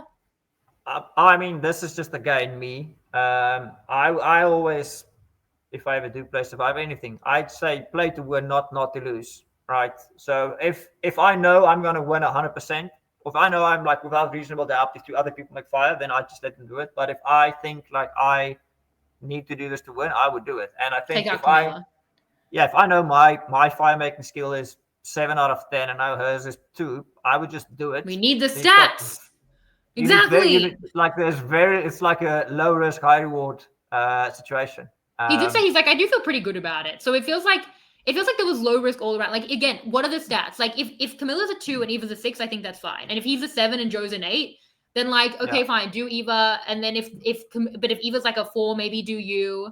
And if you're like a 5 and Joe's like a 10, then maybe Joe, if you really need Camilla out. But I get why he did it. And like, the thing is, like, Camilla did not do well at that fire. So maybe he's like, we're all going to beat Camilla. So like, this is like a perfect situation. Yeah. Maybe she's like a 1. But she said she felt okay about it. But then, I don't know. And you also never know. What if someone's been lying about how good they are at fire? Camilla loves to lie. And what if they also just get lies? But anyone can get lies. The thing with fire is like, even Joe, as he said, could have a bad day. And some of it is just, I don't know if you've ever tried making fire with Flint, but sometimes you get it on the first strike and sometimes you get it on like the 200th strike. It's just how it is. I'm always making fire with Flint in my apartment. I mean, that is the thing. It's like, I think Carl had putting himself in at fire, considering it can be like very situational, when I do think like he has a chance even against Camilla, but really needs to fight for it. And also the others have a chance of beating Camilla anyway. Like, I don't think I'd put him. I think I like what he did, and it made sense to undermine Joe. And I think that's where I think that's best. Then I think Joe, and I still think he can win, and Joe will almost definitely take out Camilla. And then I think himself, but I also think that probably goes fine. I think he's set up well, but I think he did very well in that. Yeah. Anyway, final tribal council. Yeah, no, I think that's and obviously like you asked about Eva. I felt like the one thing about Eva's game was just, I don't get too much into this stuff, but like felt like her story was she's on the spectrum and she's still playing Survivor. Where I felt like even in tribal council that was still like her mantra or her like story, where I felt like she could have expanded. Maybe she did on other things, and the Survivor just like to put down the autism thing down her throat. But I felt like if she expanded on other things, she did, except of not having just that story. But you know, I know she mentioned she had an advantage, and she didn't use it. But you know, that could have been played up better, or even if she like used some of those advantages to take out people. I know her game was, I'm going to be strong to my alliance, okay. But if she used some of those advantages throughout the game to make 1 or 2 moves, even if it wasn't just a move for the sake of making a move, but to say, guys, like, I played with my people, I won challenges when I had to, and I made strategic moves with the tools I had at crucial times. I'm a well-rounded player. Could have maybe helped her. I don't know. Yeah, I think she did pretty well here, though. Like, I feel like she wanted people to realize she was downplaying herself. I think the issue was the perception was she was so kind of parented, and also clearly this whole Joe Eva block was not beloved. She gets more votes than Joe. Where I feel like people didn't love that perception as much as she was pushing back against parts of that. And even like Camilla says, if she can show that it's intentional, that she played herself down in the jury speaks section, which is the best thing the new era has ever done, is add jury speaks, by the way, right before final tribal council. That no notes on that. But like she says, if she can show that, and Eva really did. Like, I thought a lot of this was good, and she was really fighting for it. And if anything, kind of like much like the season, kind of like took over the narrative, and it's like, but it's actually like not about you. Like, I want to know about Joe and Carl. And then she gets more votes, and then Carl wins. But I kind of felt like it took over the narrative. I think one thing, like she says that she would be an unprecedented winner. But I also think Kyle's strategy is very unprecedented. As I said, I think other people are going to get piled in the future. I think he's played a very unique game. Yeah. Yeah, and as you said, like very well-rounded, super consistent. Like he got. I said, like I'm like the most average guy you'd ever meet, or something like that. And he played himself down in that, and I think people like humility, and I think that was good too. Like, and I think he's better than average, but I think it was very well-rounded, and he gets to this final five here in a majority. And he gets, like the worst thing you can say about the danger he faced here was that at a final four, Camilla wins immunity and sends him to fire against Joe seems tough. Otherwise, like he can make fire, and he can do, like he just had the pathway like very on lock and could speak to it in a way that was impressive, because the biggest question should have been, why didn't you take out Joe? And if Joe's not a threat, it's just not a question anymore. One thing I did think was interesting, by the way, was on safety without power, which is what Eva's like. I had safety without power and you guys didn't know. I think it lost a lot of legs because Shaheen actually had like clocked her nighttime journey. She told her allies about safety without power, and also Carl had told Camilla, so it like wasn't this big. They probably did actually all know about it. Like at that point, has Camilla kept it a secret from like Mitch? Probably not. Like I think that lost some legs. But the interesting thing as well is, while we're talking about things I get wrong, the whole podcast last week, just like I had a lot of fun with Dino. I love the podcast, but like burn it. Safety without power, I always forget. In US Survivor, another issue with US Survivor production, you can only use it for yourself. And like in Global Survivor, it's such a big thing that it's like the super dynamic. It's so defensive and offensive. We saw this a bit in AU where it was like a double safety without power thing. There's so many decisions to make. And I was like, Eva would have had so much power at the final 7 and could have like made it a 3-3. But like, no, she has to use it on her own side. And her whole like argument around it was, I didn't use it because it would have been very individual to like send myself out of tribal council. It's like a selfish thing to do. Whereas like in Global Survivor, as we know, you can use it as a team to like basically block a vote. And I always forget that they can't do that. And had she been able to do it, maybe she would have actually sent out someone on the bottom at the final 8 in case they were ever going to 4-4. And that would have like completely destroyed and negated that. I didn't even know this. Like, you have to play it for yourself. You have to play for yourself. And this is what, because I stood on the podcast, and then my brother was like, we were talking about it, and he was like, I'm pretty sure you can't do that. I'm like, I think I've known that in the past about US, but I just like forget because it's like a bad production decision. I think it's dumb. And in Global Survivor, we have both. And then I looked back and I like went and watched her when she reads it out. And it's like, you have to use it. Like you could give it to an ally to protect themselves, but you can't be like, I'm forcing you out of tribal council. Anyway, I just wanted to correct all of the things. Okay, it's just interesting though, isn't it? Like, it's not the same, and it's also worse. So, do you have more? Do you have more questions for me that I can push back on you, or should we get to the Chizzy? No, I'm just reading through my things. I wanted to ask you, like, what was kind of the standout scene, but you did say that the defining moments. What is it for you? Because I feel like I'm trying to capture the defining moments of every season. We didn't do it last season, but retroactively in my mind, it's Rachel playing the idol. What do you have a defining moment? There's a difference between standout scene and a Yes, defining moment's very, very important. So there's a difference between a standout scene and a defining scene. I think the standout scene is definitely the one with Joe and Eva. I think it was quite powerful in the moment, and we haven't seen something like that ever. And it kind of forms like this nexus about which the rest of the season spins about duos, and then shouldn't you take them out, and spins out the best theme I would recommend for future seasons, Survivor duos. Um, um, Swan, what's But what's like the oh, what's defining? Because that's defining, what. Yeah. yeah. No, I was saying something else. It's like I was trying to make a pun with Survivor duos, but I couldn't think of something smart Oh. enough on the moment. So um, that's standout scene. Defining. I think the defining thing for me was when Camilla and Kyle actually kind of, you know, finally got their secret lines to take out Shaheen and get that ball rolling of getting him into the end. I think that kind of Yeah. just cemented or moved the season like Yeah. tangentially in like another direction. Otherwise, it would have been just like a straight begonging or like a Survivor season 7 from South Africa, where it's just like this is what we're gonna do and whatever. I thought that was really quite cool. The way they pulled it off was insane, and it just really set up the endgame to fully understand why Kyle won. Yeah. I think that's what I would call the defining moment. I still think that What the do you? Joe and Eva moment is so overwhelming that it's still the defining moment. Sometimes they don't, and it's that extreme. I think that they don't have to do Yeah, with the winner story, but I do think it shows a like tonal distance in the season. If I'm yeah, looking at moves with Kyle, I also had the Shaheen moment. I think the Thomas move, with the Holes alliance, by the way, I spent the whole season talking about how Holes is the best movie of all time and it wins. So like Holes for life, yeah, but also, yeah, I think the Thomas move where they like apparently really cemented their bond was a yeah, lot of fun. Like that to me was like probably the best episode of the season. I think definitely the best episode of the season. So that was really fun. That was a big win. So maybe the Thomas boot. I also think it might be a little quiet, but the thing is, Kyle's game is a little quiet. It's behind the scenes, and this yeah, whole yeah, yeah. season isn't about big flash. So maybe that's the Yeah. Shaheen move, but also maybe it is Kyle taking Joe at Final Four.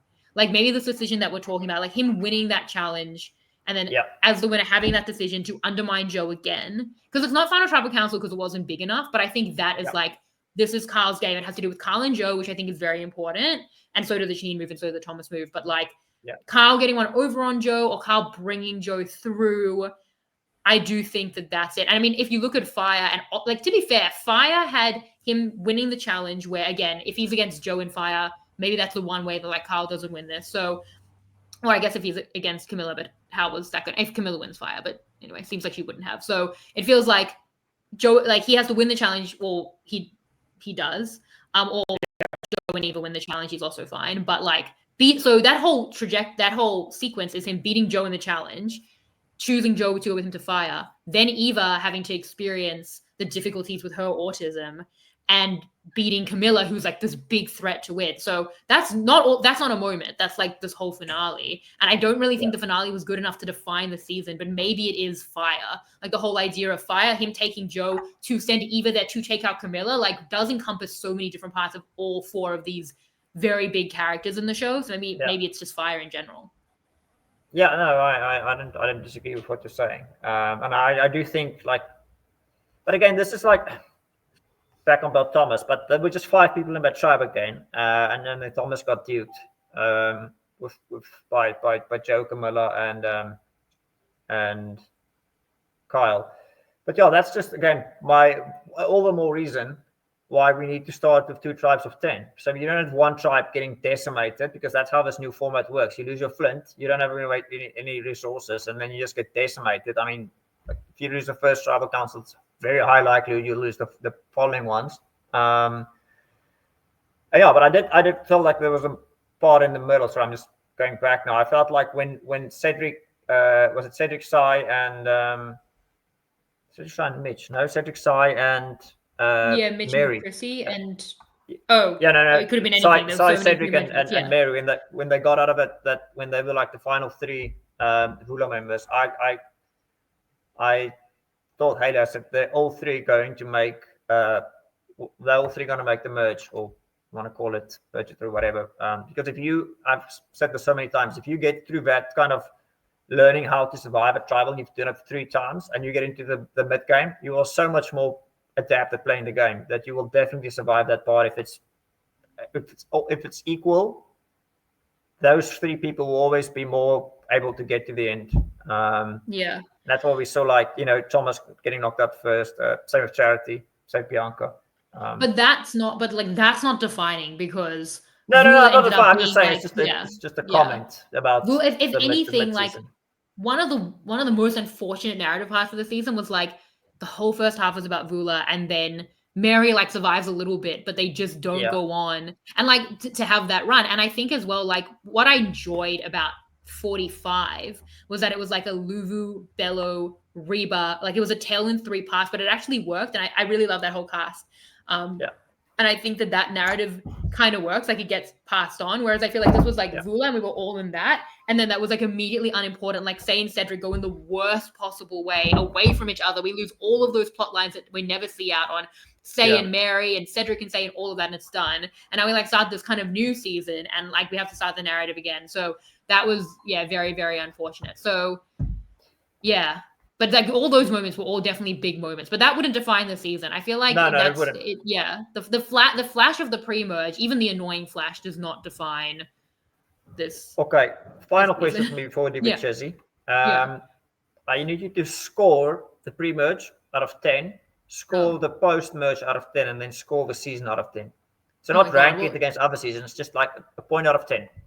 sorry, I was gonna say as well, maybe defining moments because that new Vula tribe that voted out Thomas is Shaheen, Yeah, Joe, Carl, and Camilla. So like yeah, maybe the conversation that they had about like their heritage, which was, you know, it definitely reflects like the story element of the season. They're all really big characters. I think maybe that scene or even them winning the challenge. I think that will. This is the thing is that yeah, I mean, they win that challenge. It's like such a minor note of the fact that Eva's having her experience as well in that episode 5 challenge. It's probably not that, but like so interesting. They yeah, were so happy to win that challenge because they wanted to work together and like they all go on to be so important in the season. So that's like the yeah. sliding doors of them winning that challenge. But it's probably not defining. Okay, pre-merge out of 10. Just based Yes. on like what's great Survivor. I think like I liked some of the finicky stuff and I really liked episode 4. I liked episode 5 too, actually. I know some people might be low on it because production's annoying. I will give the pre-merge a 6. Okay. And I will give the post-merge a 2. And I A will 6 give and a the 2. season a 3.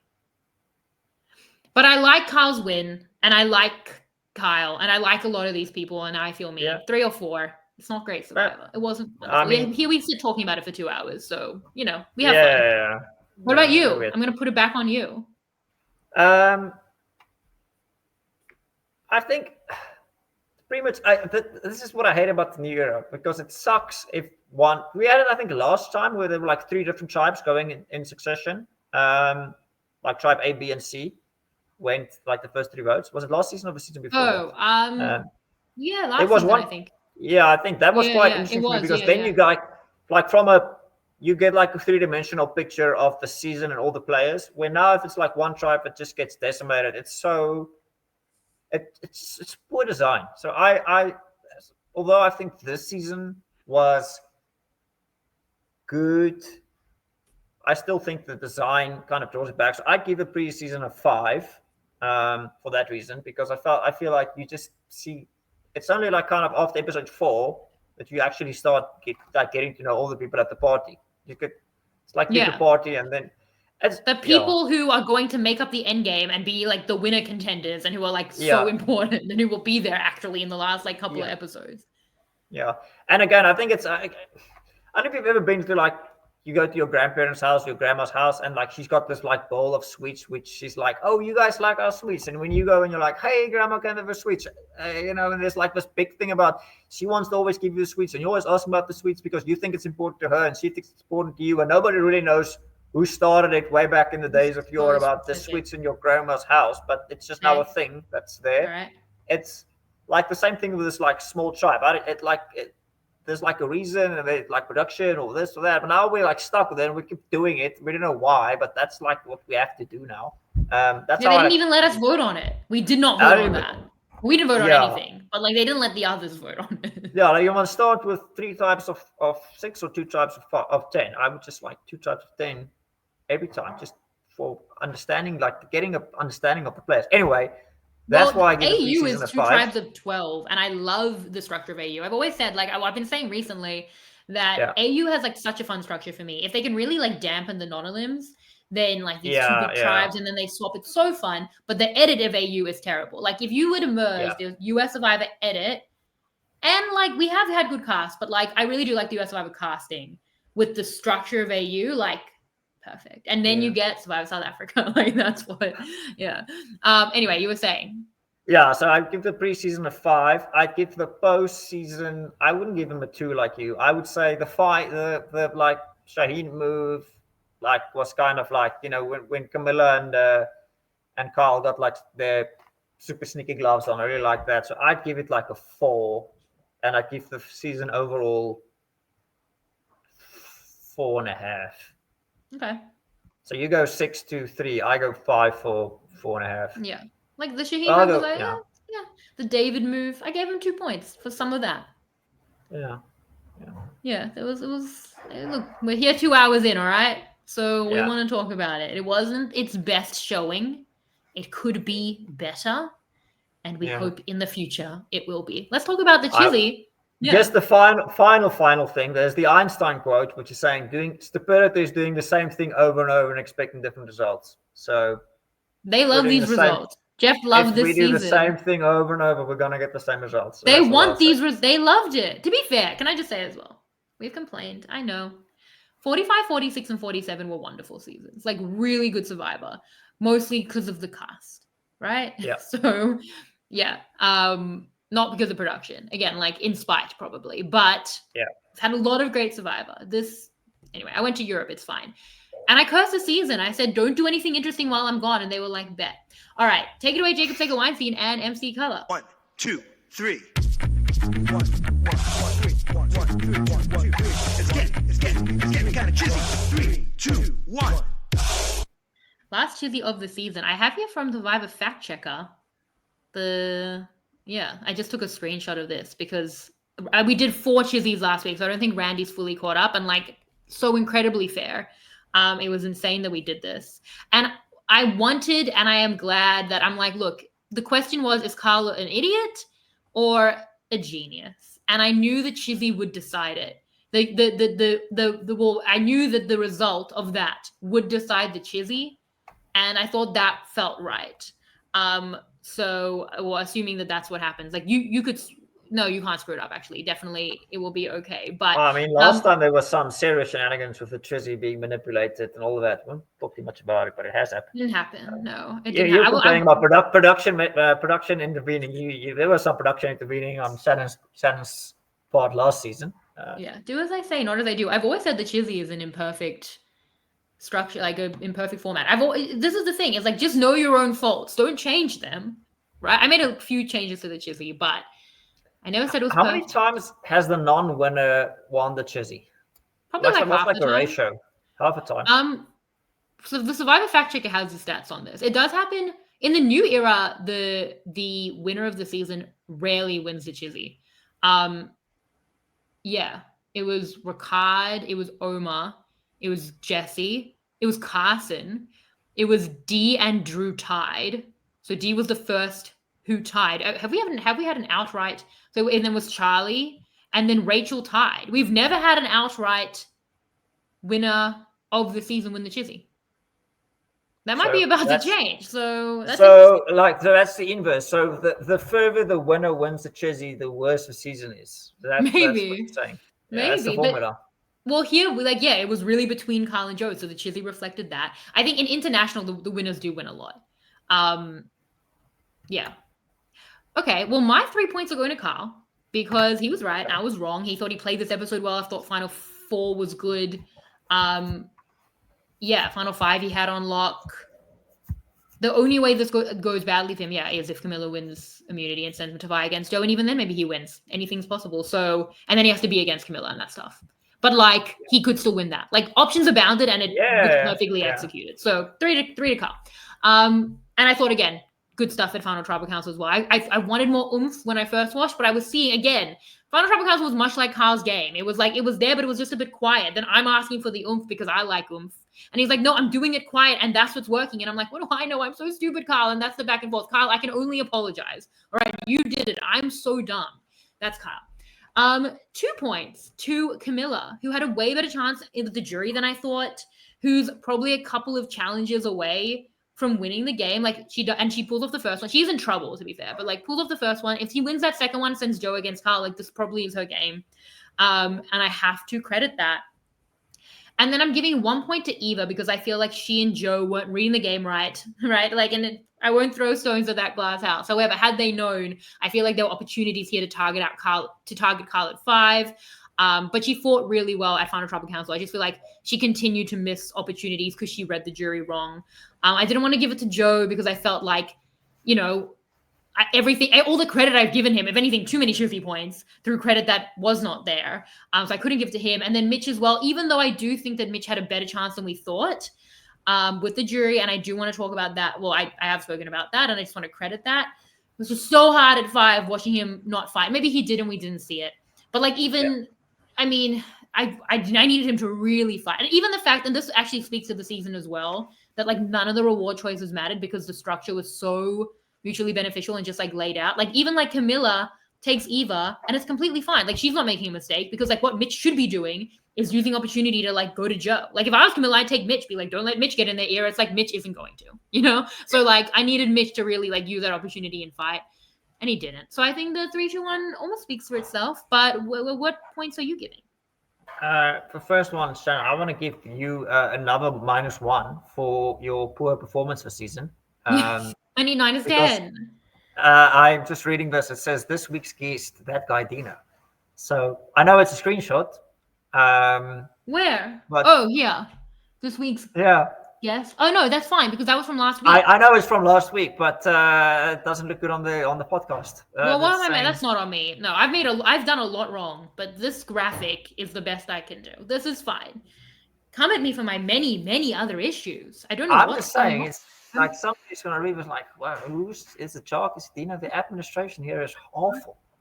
Survivor will tag you in another story about that eventual chart. Next. That's fine. But yeah, I think you're right. This is kind of a slam dunk. I think it will be very strange if I don't echo your sentiment. Kyle, 3 points, number 1, and the Chizzy for the same things you said. Not much to add there. Camilla, 2, again. I felt like if she got to the end, maybe if she won the fire challenge, that's like doctor point, but not the best fire performance, but a good like attempt at the end, and obviously Eva won for beating Camilla in the fire, getting to do votes. So that puts the final charts puts Carl the first solo Chizzy winner of any New Era winner. Yeah. That's interesting. So Carl 33, Joe 26, Camilla now 19, Eva 18, and after that 4, who do we have? Cedric on 11. Wonderful. Love it. No regrets for real. I don't know why it's coming out sarcastic. Obsessed with it. Cedric, I still maintain he was doing some difficult stuff. Okay, he was playing. He had nowhere to hide. Cedric, I see. Yeah, and also, voting alone here. Obsessed. Cedric forever. Yeah. And that's the Chizzy. Jacques, I think we did it. Either way, I had so much to say. You had some great points. I felt like this was a great discussion. I felt like, you know what, like after the episode, I felt like, again, like I'm like, we're going to spend 2 hours talking about this season. And also, like, I was so wrong. And like, I had so many conversations with so many intelligent people who were like, Kyle's definitely going to win. And I was like, no. Even like literally at the point where it was like 1 vote each, I was like, is Joe winning still? Like part of me still, like a large part of me, most of me. And I was like, damn, I was so wrong. I should really retire from this. I don't know what's going on. And why would anyone listen to me? Like the imposter syndrome of the fact that like, I don't play the game.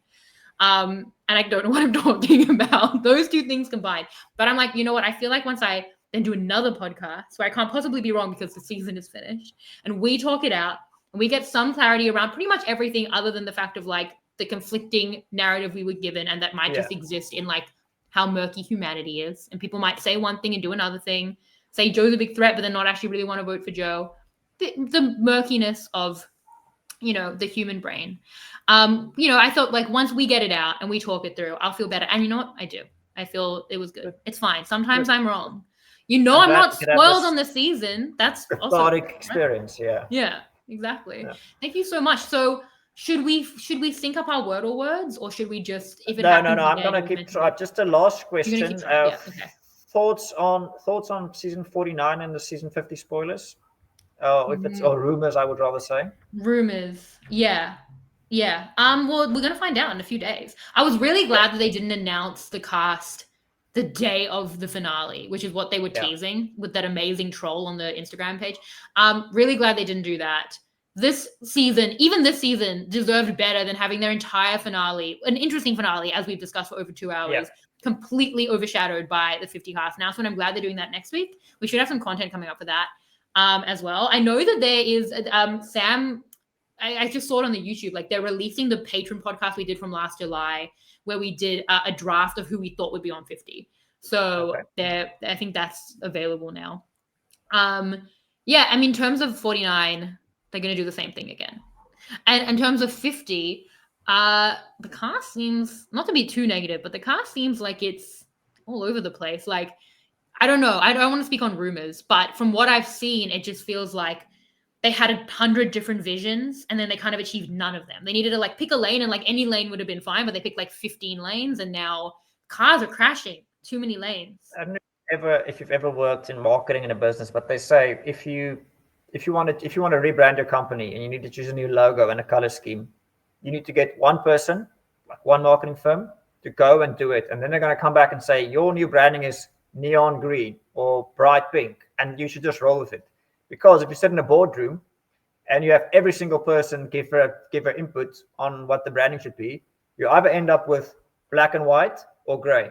And this is like not even a joke. This is like real stats, because that's the least offensive to a boardroom full of people. So I actually agree with you completely. I think if they sat in a boardroom and then everybody got the say, and now we have a very gray, if that is the rumor, a very gray looking cast, where it could have been neon green or bright pink, and if somebody just roll with it, saying we nominate you, go and get us a list, we'll tweak it if you want, and then that we just go for gold. Yeah.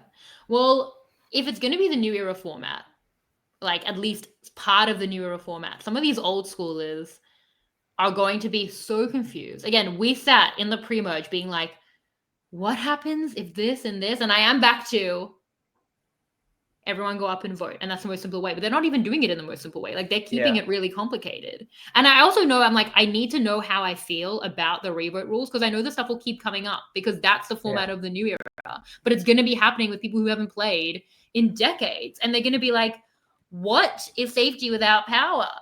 And they're going to be like, wait, but can you play safety without power and no one else? And they're going to be like, no, that's only internationally. And Colby Donaldson's going to be like, what? Is it like old school versus middle school versus new school? Is that kind of the broad strokes? I don't know if this class is even legit, and I haven't worked out if that's even what. No, I don't think so. It could be the old school versus new school. I think there might be 50-50. But then you need 20 people, not 18. I don't know. I think I've seen 22, and then there'll be two people from 49. Oh, okay. I mean, that's not a bad idea. Old school versus new school is not a bad idea. I'm not against it. Well, I mean, that's not 3 tribes. So if the rumors are true just on numbers, it's a win. Yeah. But isn't Australian Survivor not going to start with 22 or 24 people, are they? I mean, those are the rumors. I don't know. And then we got to get the structure I want that I just asked for. Yeah, but over 27 days, how does that even work? 26 days. Someone can go home every day. They're doing it soon for AUV World, right? So yeah, I mean, what's that? 14 days? That's what I heard. Is it true? I don't know. I mean, I don't know how. Nothing's official. It's not 14. I don't think it's just kind of 14. It's just like 15, 16. Yeah. Yeah, that's what I heard. Yeah. Anyway, fun stuff ahead, Jacques, with the aforementioned Rob Bentley. Do you have any thoughts on Rob being in the show, or are they too dark? No, I mean, I have thoughts. I think I'll say the same thing that I told you before we watched the season of Dino one, when Chappis was going in. I said, like, Chappis is like an impossible task, because he plays such a extreme game the first time. I don't think he's going to be able to pull it off again. I think Rob played with some very gullible and like non-dynamic players. Didn't he play with you? He did. That's what I'm saying. Non-dynamic players. No. So his way to the end was, I mean, that kind of gameplay you can play with that kind of people. I don't know if he maybe if he's dynamic enough, or if he can innovate his game, then sure. But it's like I expect the same thing we saw in Winners at War, when with all those kind of players who won the game, when Boston Rob was like, okay, we're going to do this thing where nobody's going to talk and we're all going to sit around. They're like, are you really going to try this with like seasoned veterans? Like, it's not going to work. So I'm just afraid, like, he tries to play that game, and then, is Tony going to just go with what he says? Is Dave? And I mean, there's some, the Australians alone, I think there's so many dynamic players. Yeah. Is a King of Bankstown going to be like, okay, you want to build a bus and we all just stay loyal and I'll go get to the end? I don't think that's going to happen. So that's my thoughts. I'd be interested to see how it plays out. And I do really, really put my money on Lisa. That's my your pick. Summary. Yeah. Well, it's wild. I've never had a winner pick right. I've never had a winner pick right. Not once. I all the time almost had Kyle. So close. Yeah, you almost had. Can I just say as well, Peter does all of these super coach and fantasy football stuff, and he'll always be like, oh, I was gonna do that. I'm like, but you have thought through every option. You were gonna do 10 different things, and so I always take that away from him. But now I'm like, I was gonna pick up. I really was. It's probably on the draft that I said that. It's wild to me that someone you played survival with is with Tony, the 6 degrees of separation. I know that we have them anyway. 2 degrees. It's they're not. They're it's weird because they're TV characters, but you clearly are a person. How did we get into the television? It's too close to home. You're here with me, and I'm a person too. Anyway, clearly we've gone too far. Jacques, you're not really on social media. Is there anything for you to plug to the listeners? No. I do some things on Instagram once a month. I do something exciting. I actually started practicing. I think I told you last time for the Cape Town Marathon. So I'm on Strava now. I'm like a Strava. I'm not like a fitness junkie. I mean, that's clear. But I do go on once a day to see, or post my whatever I run, and then I see what other people have been up to. So that's cool. If there are any Survivor Strava people, maybe not the right audience. It's not me. I'm not that audience. Oh, yeah. But no. Otherwise, I'm doing some things. Maybe in a couple of months or years. Steven's writing a book, or he's written a book, right? Which I want to read because I am on a certain venture, and if it does pan out, I will have the biggest Survivor scoop for you ever, and a podcast. And I'm gonna over promise, under deliver. But yeah, I'm gonna buy Steven's book now. I'm gonna make a note. I don't know if I ship to South Africa, but I'll make a plan. Were you? Oh, that's so sweet. Were you dropping song titles in this podcast throughout? No, none of this time. Unfortunately, not. Have you been doing no Taylor Swift titles? No, I've been doing nothing. No, I'm just. No. I don't have time to drop Taylor Swift title. I'm just trying to work out what happened. Okay? Yeah, I know. You're like the people. You're like the people after the tribal. You have to process how they really fucked up and didn't win. How you got the last episode so wrong that you have to process. I understand. That's a difficult spot to be in. Yeah. All the people I criticize, I'm like, you just read the jury so wrong. It's such a fatal flaw. It's I love that Carl read it well, because I think that an Adam Klein level read, he's someone I reference a lot like that. Yeah. Or Sandra even, I don't know about that, which he did probably even more purposely than Sandra. She was kind of this isn't working. I'm going to sit with him. And he was like, I will sit with him and exploit it. Love that. But the people I criticize are, I'm like, you're just reading the jury wrong. You can't play the game if you're reading the jury wrong. That's the whole game. You can't analyze the game if you're reading the jury wrong. It makes it very hard. And we have way more tools than they do. So my apologies to Kyle with the apology list. Kyle, Shaheen, also, I was like, he's wrong. He was right. Mitch, he seemed to get it. The audience. I think that's it. I think I've now, it's enough. Yeah, you've apologized to all the people you could have offended. Yeah. Okay, so next up for us, season 49, I think. So we'll see how that goes on. We'll see. Yeah. Kyle, please accept this Chizzy mug as my humble apology. You can follow me at Shannon Gates and Instagram, Twitter, Blue Sky. I put out 6 Australian Survivor deep dives, so you can catch all of that. 25 plus hours of content on that. As I said, some 50 stuff coming out. I'll tweet about all of this. I'll post all of this. We know globalsurvivor.com because AUV World, actually, that's next. Not 49. AUV World is all, there's going to be so much preseason coverage. We might do some off-season stuff.